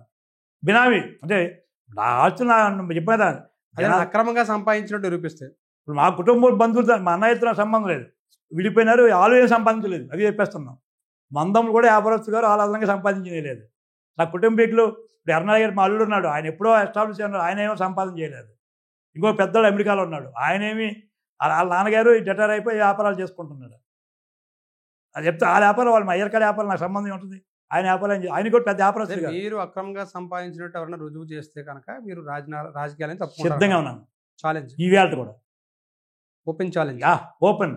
ఇది అప్పుడు 6 సార్లు 10 సార్లు చేశాను, అది ఏ రికార్డ్స్ చేశాను, ఇగో రికార్డు అని చూపించాను వాళ్ళకి. అది సార్. ఇంకోటి, మీరు ఎమ్మెల్యేగా ఎన్నికైన తర్వాత, అంటే 5వ సారి ఎమ్మెల్యేగా అయిన తర్వాత ఇటీవల, అంటే లాస్ట్ ఇయర్ అనుకుంటా, బెనిఫిట్ షోల మీద ఒక కామెంట్ చేశారు. కరెక్ట్గా పుష్ప 2 రిలీజ్ అయిన సమయంలో ఎవడబ్బ సొమ్మని బెనిఫిట్ షోలు నిర్వహిస్తున్నారన్నారు. ఎందుకు వచ్చింది సార్ అసలు? అంటే జనరల్గా నేను ఆ వేళ జనరల్ ఎప్పుడు ఈ మధ్య నేను ప్రెస్ మీట్కి వెళ్ళట్లేదు, ప్రెస్ మీట్ పెట్టట్లేదు, వైజాగ్ రావటం లేదు. అంటే రావడం అంటే ప్రెస్ మీట్లు కానీ ప్రెస్ వాళ్ళతో కానీ రియాక్ట్ అవ్వట్లేదు. అనుకోకుండా నేను ఇష్టకుమార్ పైకి వచ్చినప్పుడు మొన్న వెరసనాయుడు గారు, మీకు ఐడియా ఉంది కదా, మీరు సీనియర్ కదా చెప్పన్నాను. అప్పుడు ఏం చెప్పంటే బెనిఫిట్స్, దాని పేరు బెనిఫిట్. బెనిఫిట్ ఎవరికి? నిర్మాతలకి, థియేటర్స్ కావు. ఆ రోజుల్లో బెనిఫిట్స్ అంటే ఏదో రక్తదానం కోసమో, అనాథాశ్రయం కోసమో, లేకపోతే ఏదో ఒక ఈవెంట్, పబ్లిక్ ఈవెంట్ కోసం, ప్రజల కోసం ఉండేది, ప్రజల కోసం పర్మిషన్ తీసుకునేవారు. ఆ టికెట్ ఎక్కువ అమ్మేవారు. ఆ వచ్చిన బెనిఫిట్ ఆ సంస్థ ఇంకో దానికి ఇచ్చారు. తుఫాన్ వచ్చింది, బెనిఫిట్స్ వచ్చి తుఫాన్ ఇచ్చేవారు. ఎన్టీ రామారావు గారు ఆ రోజుల్లో జోలు పెట్టి బెనిఫిట్స్ వచ్చి ప్రభుత్వం డబ్బు ఇచ్చారు. అదే చెప్పాను, బెనిఫిట్ అనే పదం పబ్లిక్ ఉపయోగపడినట్టు దాని ఎగ్జామ్స్ ఇస్తుంది గవర్నమెంట్. అమ్ముకోరా బాబా, డబ్బులు ప్రజలకి ఇవ్వమని, నిర్మాదం సంపాదించమని కాదు. అదే చెప్పాను నేను. ఇప్పుడు ఏంటి సార్ పరిస్థితి? మరి ఇప్పుడు బెనిఫిట్ షోలు అన్నీ కూడా అన్ని ప్రభుత్వాలు ఇస్తున్నాయి, మీ ప్రభుత్వం కూడా బెనిఫిట్ షోలు అనుమతించింది. మొన్న తెలంగాణలో ఆపారు రేవంత్ రెడ్డి గారు. మరి హరిహర వేల్మలకి టికెట్ రేట్లు కూడా పెంచడం జరిగింది. ఇది పవన్ కళ్యాణ్ గారికి వర్తించదా మీరు అన్న మాటలో? No comment. అంటే ఇప్పుడు మీ ప్రభుత్వం బెనిఫిట్ షోలకి అనుమతి ఇవ్వడం ఎలా చూస్తారు మరి? నేను ప్రభుత్వంలో లేని ఎమ్మెల్యేనే. మరి ప్రభుత్వం నిర్ణయించినప్పుడు ఆ మంత్రులు వాళ్ళే సమాధానం చెప్పాలి దానికి. Okay sir. ఇక తర్వాత మీరు ఇంకోటి ఏంటంటే, మీరు అధికారంలోకి వచ్చి ఏడాది పాలన అయింది సార్. ఏడాది పాలన మీద ఏం చెప్తారు? ప్రజల్లో వ్యతిరేకం వచ్చింది అనేది ప్రతిపక్షం ఆరోపిస్తుంది. మీరేం చెప్తారు? లేదండి. అయితే మొదట 5-6 మాసాల్లో కొంత ఇబ్బంది పడ్డాం, వాస్తవం. ఏంటిదంటే మేము 6 పథకాలు అనౌన్స్ చేసాం. సూపర్ 6లో పెన్షన్ ఒకటి అమలు చేసాం. ఆర్థిక ఇబ్బందుల వల్ల అవనివ్వండి, చంద్రబాబు నాయుడు గారు కొంత ఫైనాన్స్ సెటిల్ అవ్వడం కానీ, ప్రభుత్వం సెటిల్ అవ్వడం కానీ, కేంద్ర సహాయకం కానీ కొంత ఇబ్బంది పడ్డాం. లక్కీగా చంద్రబాబు నాయుడు గారు 6 మాసాల తర్వాత ఫైనాన్షియల్గా కొంత జిఎస్టీ పెంచారు, ఆదాయం పెంచారు, కొంత డిసిప్లిన్ మెయింటైన్ చేశారు. డిసిప్లిన్ మెయింటైన్ చేసిన తర్వాత వెంటనే ఎప్పుడైతే పెన్షన్ పెంచామో, అమ్మకు దీవెన, తల్లికి దీవెన చేసాం, తల్లికి వందనం చేసాం, అన్నదాత సుఖీభావ చేసాం, ఉచిత బస్సు ప్రయాణం పెట్టాం, గ్యాస్ సిలిండర్ 3 ఇచ్చాం. ఎప్పుడైతే మొన్న జూన్ జూలై నాటికి, మే జూన్ జూలై నాటికి ప్రజలు పూర్తి సంతృప్తి చెందారు. ఇప్పుడు మొదట్లో కొంత ఇబ్బంది పడిన వాస్తవం, ప్రజల్లో కొంత వ్యతిరేకత వస్తుందన్న ఒకటి వాస్తవం. మొన్న ఎప్పుడైతే అన్నదాత సుఖీభావతో తల్లి ఉచిత బస్సుతో public are very happy for 90%. 90% వాళ్ళు అన్నీ అమలు చేస్తూ సిన్సియర్గా కిందకి వెళ్ళిపోయినప్పుడు ఇంక మా మీద అసంతృప్తి ఎందుకు ఉంటుంది? లేదు, ఉంది. మొదట్లో ఉండేది. దాన్ని చంద్రబాబు గారు ఆదాయాన్ని పెంచుకొస్తూ కాలక్రమేణగా అన్ని అమల్లో అమలు చేస్తాం. ఇంకా నిరుద్యోగ వృత్తి కూడా లోకేష్ గారు ఈ 2-3 నెలల్లో ఇస్తామని చెప్తున్నారు మా మంత్రి గారు, యువ నాయకులు. డెఫినెట్గా ఇప్పుడు అందరూ సంతృప్తి ఉన్నారు. ఎక్కడ మీ గ్రామాలు పోయినా ప్రజలు సూపర్ 6 అనేది సూపర్ హిట్ అనేది చంద్రబాబు గారు చెప్పే మాట. మరి సూపర్ హిట్ అయిందంటారా? ఈ బండతో అన్నదాత సుఖీభావతో బస్సు మొన్న ఆగస్టు 15తో ఇంక మేము ఫుల్గా జోష్లో ఉన్నామండి. మా కార్యకర్తలు కానీ, మా నాయకులు కానీ, మా కుటుంబం కానీ. నియోజకవర్గాల్లో తిరుగుతున్నప్పుడు మీకు ప్రజల నుంచి ఎలాంటి రిసీవ్మెంట్? మొదట్లో అడిగేవారండి. మొదట్లో అన్నదాత సుఖీభావ ఎప్పుడు ఇస్తారు అడిగేవారు. రైతులు చేస్తామని మాట ఇచ్చామని నమ్మారు. ఆడవాళ్ళు అడిగారు, బాబు మా ఉచిత బస్సు, పల్లె బస్సు ఎప్పుడు ఇస్తారనేవారు, అడిగేవారు. ఆ 2 ఎప్పుడైతే అయిపోయినాయో పబ్లిక్ ఆర్ వెరీ హ్యాపీ, బాగా హ్యాపీ ఉన్నారు. అంటే 6 అమలు చేస్తాం, అంతే చేయాలి. తల్లికి దేవుని ఒక ఇంటికి అయితే లెక్క అయితే 1,24,000 వచ్చిందండి ఒక ఇంటికి. ఎలా చెప్పంటారా? పెన్షన్ ఉందండి, 48,000 వచ్చింది, అదనంగా 8,000 వచ్చిందండి. 56,000 రూపాయలు పెన్షన్ వచ్చిందండి. 48 ఇంటూ 8 56,000. వాళ్ళ ఇంట్లో 2 ఉన్నారండి ఆడవాళ్ళు, మీ పిల్లలు. 58ని 26,000 వచ్చిందండి, 30 వచ్చింది. 58, 30, 78. ఇప్పుడు రైతు భరోసాకి 7,000 వచ్చింది అదే ఇంటికి. 85 దగ్గర. అంటే ఈ గ్యాస్ ఒక 500తో చిన్నదండి, అది చిన్న విషయం. అంటే ఒక ఇంటికి, ఒక కుటుంబానికి అప్పుడే ఒక సంవత్సరంలో 85,000 రూపాయలు వాళ్ళ చేతిలో పెట్టాం. ప్రజలు సంతోషంగానే ఉన్నారు. రాష్ట్రం ఏడాదిలోనే 2 లక్షల కోట్ల రూపాయలు అప్పులు చేసింది. రాష్ట్రం అప్పుల పాలైపోతుంది. నేను అధికారంలో ఉన్నప్పుడు 3,80,000 కోట్ల రూపాయలు నేరుగా డిబిటీ ద్వారా ఇచ్చాను. ఇప్పుడు నేను రాష్ట్రాన్ని అప్పుల పాలు చేశానన్న ప్రతిపక్ష నాయకగా ఉన్న చంద్రబాబు నాయుడు ఇప్పుడు రాష్ట్రాన్ని అప్పుల పాలు చేస్తున్నారు. ఏడాదిలోనే 2 లక్షల కోట్ల అప్ప అంటూ జగన్మోహన్ రెడ్డి గారు విమర్శిస్తున్నారు. మీరేం చెప్తారు? ఇప్పుడు జగన్మోహన్ రెడ్డి తెలుసుకోవడం విషయం లేదు. ఆయన చెప్పేది 2,50,000 కోట్లు కాదు. గతంలో 3 లక్షలు ఉంటుంది, 10 లక్షలు 7,000 లక్షల కోట్లు అప్పు చేశాడు. అది అకౌంట్ చూపించట్లేదు. తెలివితేటలుగా ఎస్సీ కార్పొరేషన్లో అప్పులు తెచ్చాడు, స్టేట్ ట్రేడింగ్ కార్పొరేషన్ అప్పులు తెచ్చాడు, సివిల్ సప్లైస్ మీద అప్పులు తెచ్చాడు, తర్వాత ఇది ఆబ్కారీ లెక్కల మీద అప్పులు తెచ్చాడు. అవి అకౌంట్ చూపించట్లేదు. 7,000 కోట్లు తేవచ్చు. నువ్వు తెచ్చిన తర్వాత నువ్వు చేసిన పెద్ద పొరపాటు, ప్రొడక్టివ్ చేయలేదు. పోలవరం నువ్వు ఇన్వెస్ట్ చేయడానికి డబ్బులు పెట్టలేదు, అమరావతికి ₹1 ఇవ్వలేదు, ఒక్క రోడ్డు మరమ్మతు చేయలేదు, ఒక్క హాస్టల్ బిల్డింగ్ కట్టలేదు, ఒక స్కూల్ బిల్డింగ్ కట్టలేదు. అది బాగా. ఇప్పుడు చంద్రబాబు నాయుడు 2 లక్షలు అప్పు చేశారు. ఒక పక్క రోడ్లు పూర్తి చేసాం, ఒక పక్క పోలవరానికి పెడుతున్నాం, ఒక పక్క అమరావతి పెడుతున్నాం, ఒక పక్క ఇరిగేషన్ ప్రాజెక్టులు కొత్త స్టార్ట్ చేస్తున్నాం, ఇది వాటర్ ఇస్తున్నాం అని అనేది డిస్ట్రిబ్యూషన్ ఆఫ్ ఒకటి పెట్టుబడి పెట్టాలా మనకి రిటర్న్. ఏదంటే ఇన్కమ్ అన్ని డిస్ట్రిబ్యూషన్ కాకుండా ఆదాయం రావాలి, కొంత పెట్టుబడి పెట్టాలి కదా ప్రజలకి. పెట్టుబడి పెట్టి కొంత సబ్సిడీ కొంత ఇవ్వాలి. అంతేగాని పూర్తిగా నువ్వు సబ్సిడీ ఇచ్చేసి నువ్వు క్యాపిటల్ ఇన్వెస్ట్మెంట్ ఎక్కడుంది? అసలు ₹1 నువ్వు క్యాపిటల్ ఇన్వెస్ట్మెంట్ చేయలేదు నువ్వు. ఇప్పుడు చంద్రబాబు నాయుడు గారు 60-40% క్యాపిటల్ ఇన్వెస్ట్మెంట్ చేస్తున్నారు, 40% 50% సబ్సిడీ ఇస్తున్నారు. 2 సమపాలుగా వెళ్తున్నాయి. అది చేసిన పొరపాటు. మేము కామెంట్ చేసింది అది. అరే బాబు నువ్వు కొంత పెట్టుబడి పెట్టు, ఇరిగేషన్ ప్రాజెక్ట్ పెట్టు, క్యాపిటల్ ఇన్వెస్ట్మెంట్ పెట్టు. అమరావతిని చంపేసావు, క్యాపిటల్ ఇన్వెస్ట్మెంట్ లేకుండా చేసావు. పోలవరం చంపేసావు రివర్స్ టెండర్ అని చెప్పి. అయితే నువ్వు చేసిన పొరపాటు. అప్పులు చేయవు చెప్పు, ఎవరైనా అప్పులు చేయాలి. నిన్న చూసాను 2 లక్షలు 200 లక్షల కోట్లు కేంద్ర ప్రభుత్వం అప్పు ఉందని వీళ్ళు ప్రెస్ రిలీజ్ చేశారు. అప్పు లేని దేశం లేదు, అప్పు లేని రాష్ట్రం లేదు. కానీ నువ్వు చేసిన అప్పుని నువ్వు అనవసరంగా వేస్ట్ చేసావు. క్యాపిటల్ ఇన్వెస్ట్మెంట్ చేయకపోవడం, ఎవరైనా ఏ ప్రభుత్వం అయినా బడ్జెట్లో క్యాపిటల్ ఇన్వెస్ట్మెంట్ ఎంత, రెవెన్యూ ఎంత చూస్తారు, క్యాపిటల్ ఇన్వెస్ట్మెంట్ చూస్తారు. నువ్వు రెవెన్యూ చంపేసావు, క్యాపిటల్ ఇన్వెస్ట్మెంట్ చంపేసావు, అప్పులు తెచ్చావు, బటన్ నొక్కావు. ఏమవుతాయి? బటన్ నొక్కితే రంగులకి 3,000 కోట్లు వేస్ట్ చేసావు. ఎందుకు అది? నీ పిచ్చి కాకపోతే రొటీన్గా డిపార్ట్మెంట్ ఎగ్జిక్యూషన్లో కొంత డబ్బులు ఇస్తారు, చేసుకోవచ్చు. కానీ అనవసరమైన ఎక్స్పెండిచర్ని పెట్టుకొని అనవసరంగా నువ్వు బటన్ నొక్కని గొప్ప చెప్పుకొని తద్వారా రాష్ట్రాన్ని అప్పులు పాలు చేస్తున్నాం మా ఉద్దేశం తప్ప, మేము అప్పులు చేస్తున్నాం, మీరు చేస్తారు, ఎప్పుడూ అప్పులు చేస్తుంటారు. అది రాజధానికి 40,000 ఎకరాలు, మరో 40,000 ఎకరాలు సేకరించాలనేది రాష్ట్ర ప్రభుత్వ నిర్ణయం సార్. ఏం చెప్తారు సార్? అంటే ప్రజలని బలవంతంగా చేయడం మన ఉద్దేశం కాదండి. మాకు అది పూర్తిగా కానీ పూర్తిగా స్టడీ చేయలేదు. ప్రజలు అడుగుతున్నారని బాగట, ప్రజలు మేము ఇంకా భూమి ఇస్తాం, తీసుకోండి, ఇంకా డెవలప్ చేయండి అని. కానీ నా ఉద్దేశం అయితే ముందు ఇది డెవలప్ అయిన తర్వాత దానికి వెళ్తే మంచిది. బహుశా చంద్రబాబు గారు కూడా అదే ఆలోచిస్తున్నారు. చంద్రబాబు గారు కూడా ముందు ఇన్వెస్ట్మెంట్లో బుర్రపెట్టారు. ఇది ఒక సేఫ్ వస్తుంది, ఇది ఒక లెవెల్ ప్లేయింగ్ ఫీల్డ్ వచ్చినప్పుడు దానికి వెళ్తారని అనుకుంటున్నాను, ఎయిర్పోర్ట్ కానీ. సార్ ఇంకోటి, విశాఖపట్నంలో అంటే బీచ్ దగ్గర ఉన్న అత్యంత కోట్లాది రూపాయల విలువైన ప్రభుత్వ భూమిని లూలు మాల్కి ఇవ్వడం అనేది ఎంతవరకు కరెక్ట్ సార్? అంటే లూలుకి ఇచ్చింది మనం ఈరోజు ఇవ్వలేదండి. ఆ రోజు 2014-19లో ఇచ్చాం లూలుకి. తర్వాత గవర్నమెంట్ వచ్చిన మళ్ళీ వాళ్ళు ఆర్బిట్కి ఇచ్చారు, అంటే పోర్ట్ ల్యాండ్ బలవంతం లాగా ఇచ్చారు. కానీ ఒకటి, లులు అనేది మాకు ఒక ఉదాహరణ చెప్తానండి మీకు. మలేషియాలో సింగపూర్లో ముస్తాఫా అనే షాపింగ్ మాల్ ఉందండి. సింగపూర్ని డెవలప్ చేసిన దాంట్లో సగం ముస్తాఫా షాప్ అండి. All over India, all over వరల్డ్లో ఉన్న సామాన్లన్నీ ముస్తాఫాలో దొరుకుతాయి. ఆ ముస్తాఫా అనే దానికి చాలామంది యాత్రికులు వెళ్తారు, టూరిజం వెళ్తుంది అక్కడ షాపింగ్ కోసం. ముస్తాఫా మీరు కావాలని ఎంక్వైరీ చేసుకోండి. ఇక్కడ అలాగే విశాఖపట్నానికి ఒక బ్రాండ్ రావాలి, టూరిస్టులు రావాలంటే షాపింగ్ కూడా ఈ షాపింగ్ మాల్ వస్తే ఇతర రాష్ట్రాలు ఒరిస్సా కానీ, కేరళ కానీ, తమిళనాడు కానీ రాష్ట్రాలు వస్తే ఇంటర్నేషనల్ స్టాండర్డ్స్తో షాపింగ్ ఉంటే బాగుంటుందని ఆ ముస్తాఫా అనేది కేరళలో చేయగలిగారు. చాలా బాగా వచ్చింది. అంటే ఇప్పుడు వాస్తవ ధరకి ఇవ్వడంలో తప్పులేదు, కానీ ఎకరాన్ని 99 పైసలకి, లేదంటే కనుక వాస్తవ ధరకి భిన్నంగా చాలా తక్కువ ధరకి విలువైన భూములు కట్టబెడుతున్నారు అనేది అందరూ ఆరోపిస్తున్నారు. అది చాలా పొరపాటు అండి. ఎలాగైతే రాజశేఖర రెడ్డి గారు మన అచ్యుతాపురంలో బ్యాండెక్స్కి ఎకరా రూపాయికి ఇచ్చారండి. ఎకరా రూపాయి, 1000 ఎకరాలు బ్యాండెక్స్ ఓన్లీ ఎకరా 1000 రూపాయలండి, ఎకరా రూపాయి. మరి ఇప్పుడు 99 పైసలుగా టీసీఎస్కి ఇస్తున్నారు కదా. అదే అంటున్నాను. అంటే ఇక్కడ ఉద్దేశం అంటే ఎంప్లాయ్మెంట్ రావాలండి. ఇప్పుడు మనకి హైదరాబాద్ ఎందుకు డెవలప్ అయింది సార్? హైదరాబాద్ క్లియర్గా హైటెక్ సిటీ ఒక్కటే ఇవాళ హైదరాబాద్ రూపురేఖలే మార్చింది.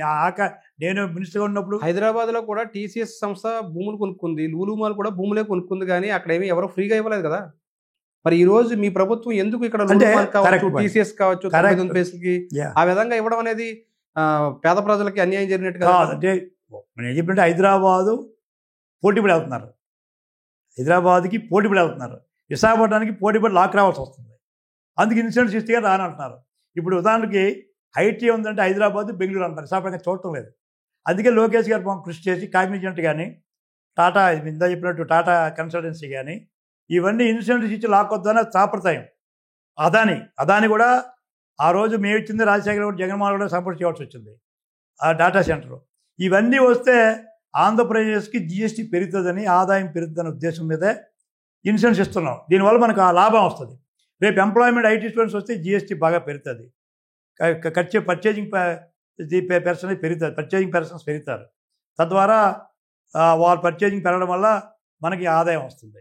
ఆ దృష్టిలో ఏదో ప్రైవేట్ వ్యక్తులు సంపన్న వర్గాలు కాకుండా కాగ్నిజెంట్ అనే ఐటీ కమిషన్ కోసమే లూలు మాల్కి భూములు కేటాయించారనేది వైఎస్ఆర్సీపీ ఆరోపిస్తుంది సార్. ఏం చెప్తారు మీరు? అదేనండి, లుల్లు అనేవాడు మేము బలవంతం తెచ్చుకున్నాడు తప్ప వాడు లులే అనే వ్యక్తి కమిషన్ కోసం రావాలని పరిస్థితి లేదు. ఇప్పుడు తెలంగాణ పోటీ పడుతుంది. ఎందుకు పడుతున్నారు? తెలంగాణ వాళ్ళు భూములు ఇస్తున్నారు. ఎందుకు తెలంగాణ వాళ్ళు అంత అట్రాక్ట్ చేసుకుంటున్నారు? ఆ రోజు కేసీఆర్ కానీ, ఇప్పుడు రేవంత్ రెడ్డి కానీ అమాయకుల. కేరళ కమ్యూనిస్ట్ గవర్నమెంటే లల్లుని ఆఫర్ చేశారంటే అర్థం చేసుకోవాలి కదా మనం, ఎంతగా ఆఫర్ చేశారు. అంటే లులు అనే వ్యక్తి వస్తే మనకి బీచ్లో మనకి మంచి కన్వెన్షన్ సెంటర్ వస్తుంది. అందులో కొన్ని లక్షల మంది మన కార్యక్రమాలు చేసుకోవచ్చు, ఇంటర్నేషనల్ సెమినార్స్ చేసుకోవచ్చు. వాళ్ళు బిజినెస్ చేస్తారు కానీ ఫ్రీగా చేయరు కదా సార్. ఇప్పుడు ఇవన్నీ అంటే మనకు ఉద్దేశం అంటే కన్వీ ఏవైతే ఇక్కడ కన్వీనియన్స్ సెంటర్స్ ఉంటాయో ఫారినర్స్ వస్తారండి. ఇక్కడ విశాఖపట్నం ఎంచుకుంటారు, సెలెక్ట్ చేసి పెద్ద పెద్ద కంపెనీ విప్రో ఉంది, లేకపోతే మైక్రోసాఫ్ట్ ఉంది. ఒక్కసారి వైజాగ్ కానీ ఒక కాన్ఫిడెన్స్ పెడితే మన స్టార్ హోటల్స్కి మన జిఎస్టీకి చాలా కాంట్రిబ్యూట్ చేస్తుంది. ఆ దృష్టిలో చంద్రబాబు నాయుడు గారు కాంట్రిబ్యూషన్ కోసం జిఎస్టీ కాంట్రిబ్యూషన్ వస్తుంది ఆశతో, తద్వరకు జీఎంసీకి ఆదాయం వస్తుంది, ఎంప్లాయ్మెంట్ పెరుగుతుంది. అంచేత ఎలాగా వేస్ట్ బూర్ చాలా మటుకు దారాదత్తం చేశారు వైజాగ్లో ఇంతకుముందు పూర్వం, దానికంటే ఇది మంచిది కదా అని ఆలోచన. మనం పిలిచి ఇస్తున్నాం. అదే మనకి ఏదైనా మామూలు ఇచ్చే లంచాలు ఇస్తే రాడు ఇక్కడికి. అలాగైతే చాలా రాష్ట్రాలు, యూపీ ఉంది, బీహార్ ఉంది, మహారాష్ట్ర ఉంది, కలకత్తా ఉంది, వాళ్ళు అక్కడికే పోతారు. ఇంకా మనకంటే వర్కింగ్ జనం ఎక్కువ, వర్కింగ్ కెపాసిటీ ఎక్కువ అక్కడ, పర్చేజింగ్ కెపాసిటీ ఎక్కువ అక్కడ. అందుకు మనం కొన్ని లిమిటెడ్గా ఎవరెవరికో దారాదత్తం చేయలేదు కదా, మనం లిమిటెడ్గానే వెళ్తున్నాం, లిమిటెడ్గానే మనం చూస్తున్నాం. సార్ ఇంకోటి, విశాఖ స్టీల్ ప్లాంట్ సంబంధించి ప్రైవేటీకరణ జరగట్లేదు అనేది మీరు అందరూ చెప్పే మాట. కానీ నిన్నటి రోజు విశాఖ ఒక్కొక్క చీకటి రోజు అంటూ కూడా కార్మికులు ఆందోళనలకు మళ్ళీ దిగడం జరిగింది. దాదాపుగా అంటే ఆంధ్రుల హక్కుకు సమాధి ఒకే రోజు 32 విభాగాలను ప్రైవేటీకరణ చేయడానికి నోటిఫికేషన్ ఇచ్చారంటున్నారు. ఏం చెప్తారు సార్? తప్పుడు విధానం అండి. కాపాడుకుంటామండి.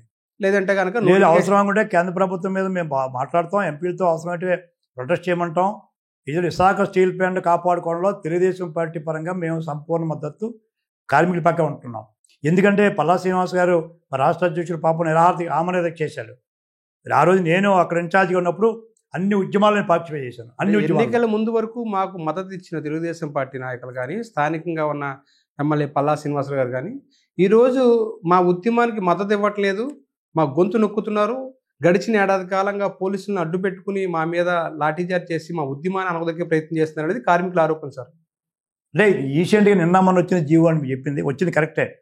అంతకుముందు మరి 14,000 కోట్లు ఎంతో మరి పల్లా శ్రీనివాస్ గారు, చంద్రబాబు నాయుడు గారు అందరూ మరి మహాకూటం అంతా కలిపి పోరాడి తెచ్చుకున్నాం కదండి, 14,000 కోట్లు తెచ్చుకున్నాం కదండి. కాబట్టి కదా కొద్దిగా వైవిట్ అవుతుంది. కాకపోతే సడన్గా కొన్ని నిన్నగాక మొన్న జీవో వచ్చింది. ఈరోజే పల్లా శ్రీని గారు దానికి ఏదో ప్రెస్ మీట్ పెట్టారు, ఖండించారు ఆయన. దాన్ని కూడా ఆయన సమర్థించలేదు. ఆ విషయంలో తెలుగుదేశం పార్టీ సమర్థించదు.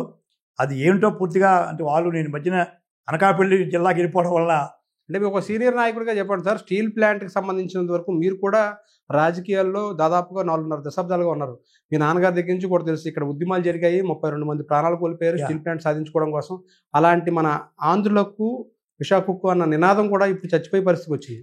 కానికూడదండి. ఎంతకైనా మా పార్టీ పోరాడాలా, ఎంతకైనా సరే మోడీ గారిని ఒప్పించాలి. ఎట్టి పరిస్థితుల్లో ప్రైవేటీకరణ కాకుండా స్టీల్ ప్లాంట్ని ఇంకా అవసరమంటే ఎక్స్టెన్షన్ చేయాలా, 6.3 మిలియన్స్ ఏదైతే ఉందో కంటిన్యూ చేయాలా. దాంట్లో నేను పూర్తిగా మీతో ఏకీభవిస్తున్నాను. స్టీల్ ప్లాంట్ని పూర్తిగా ప్రైవేటీకరణ కాకుండా కాపాడుకోవాల్సిన బాధ్యత చంద్రబాబు నాయుడు గారు టెంట్కి వచ్చి అనౌన్స్ చేశారు, పవన్ కళ్యాణ్ గారు వచ్చి అనౌన్స్ చేశారు, మేమంతా ఇలా ఉద్యమం చేసాం. డెఫినెట్గా నిన్న చూసాం, ఆ జీవనం సాయంకాలం పంపించారు కార్మిక నాయకులు. పల్లా శ్రీని గారి కాన్స్టిట్యూన్సీ ఎమ్మెల్యేగా ఇవాళ రియాక్ట్ అయిన ఇప్పుడే ప్రెస్ మీట్ అయింది. డెఫినెట్గా మేము అది ఒక యాక్షన్ ప్లాన్ తీసుకుంటాం. అవసరమైతే ముఖ్యమంత్రి గారిని కలిసి మోడీ గారిని దగ్గరికి వెళ్ళి ప్రధానమంత్రి గారిని ఒప్పించి ఎట్టి పరిస్థితుల్లో ప్రైవేటీకరణ కాకుండా ఏమైతే కొన్ని విభాగాలు చేశారో దాన్ని కూడా ఆపుదల చేసే పరిస్థితిని తీసుకొస్తాం. ఎర్రనాయుడు గారి కుటుంబంతో విజయం ఎలా అందింది సార్?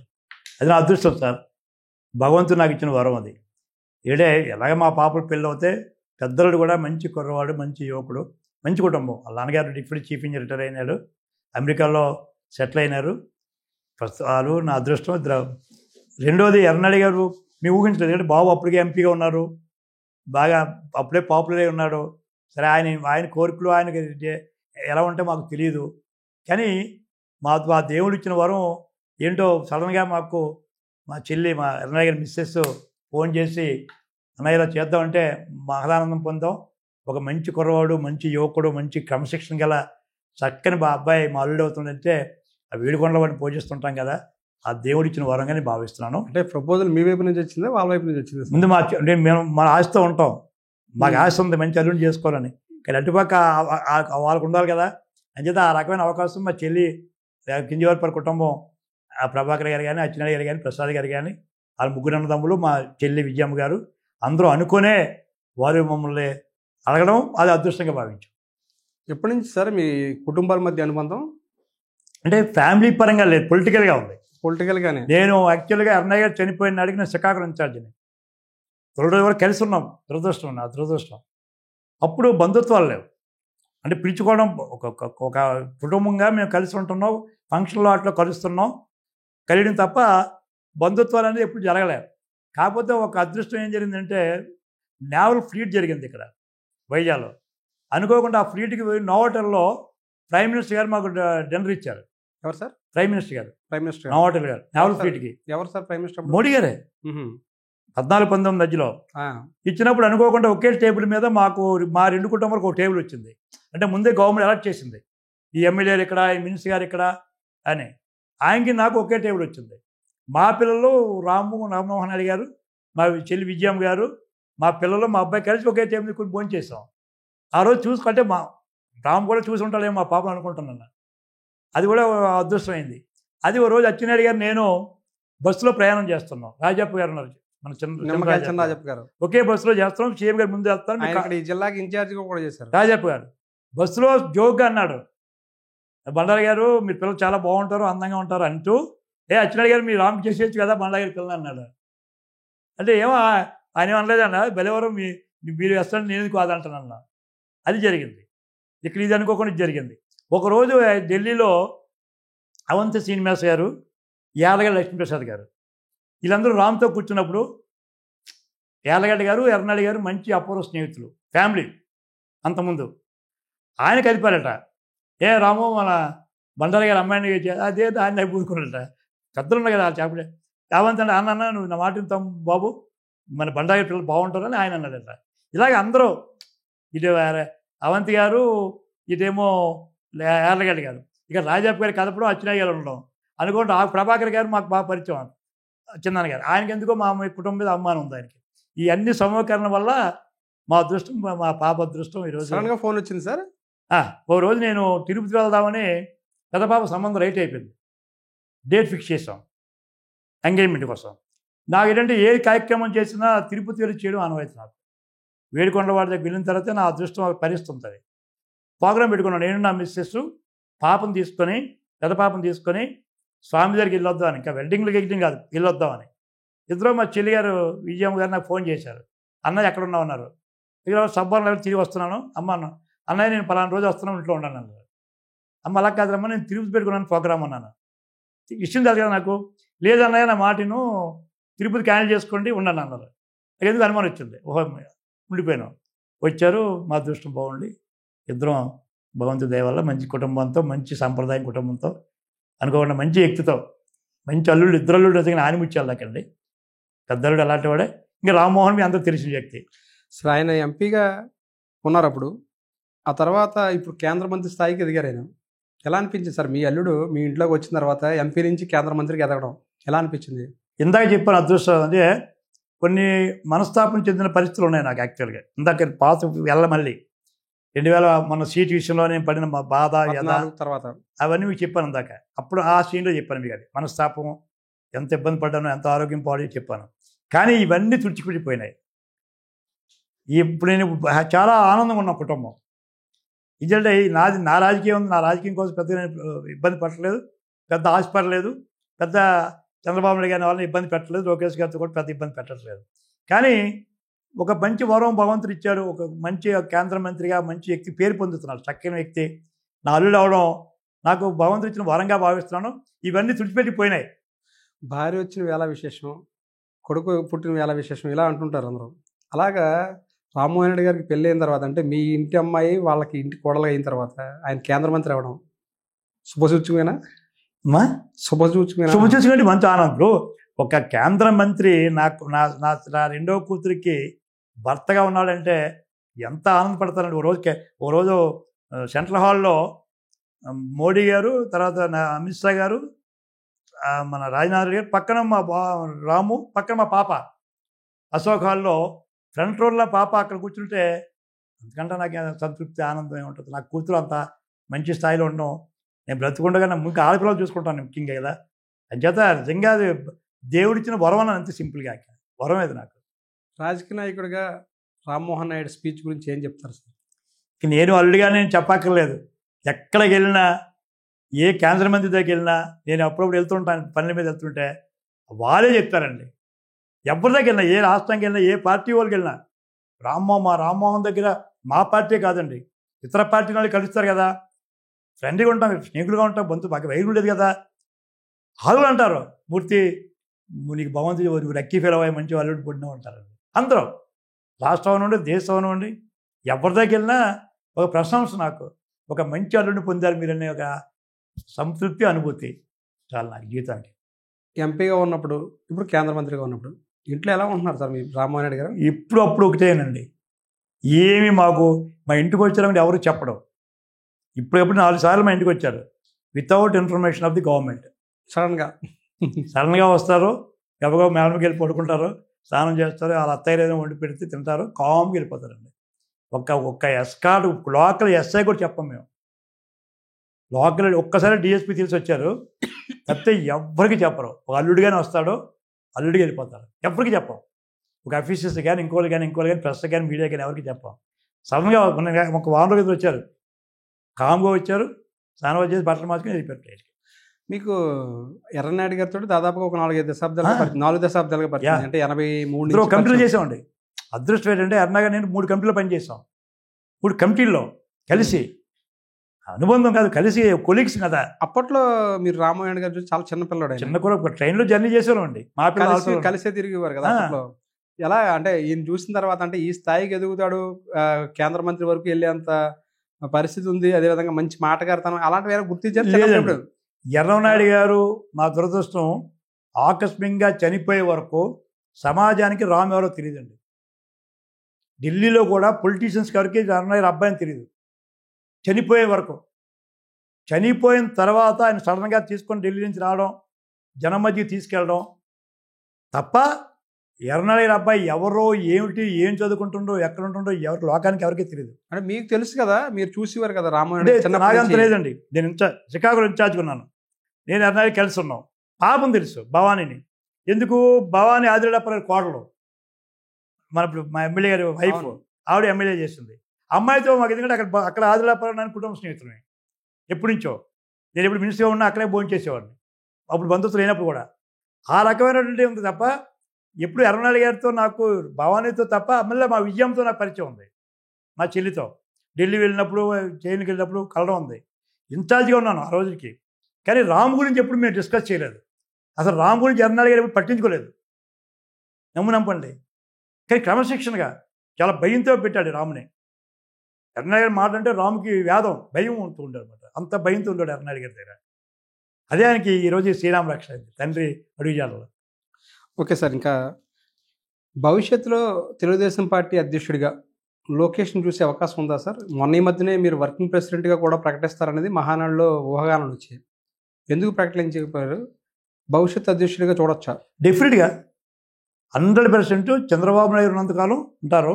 ఒక చంద్రబాబు నాయుడు గారు ఏమైనా ఆయన వేరే మార్గాల్లో ఒక సెంట్రల్కి వెళ్ళడానికో ఇంకో రకంగా ఆలోచన చేసుకుంటే, భవిష్యత్తు మా రాష్ట్ర అధ్యక్షుడు, మా పార్టీ నడిపించే వ్యక్తి, దశాదిశ చూపించే వ్యక్తి లోకేష్ గారు.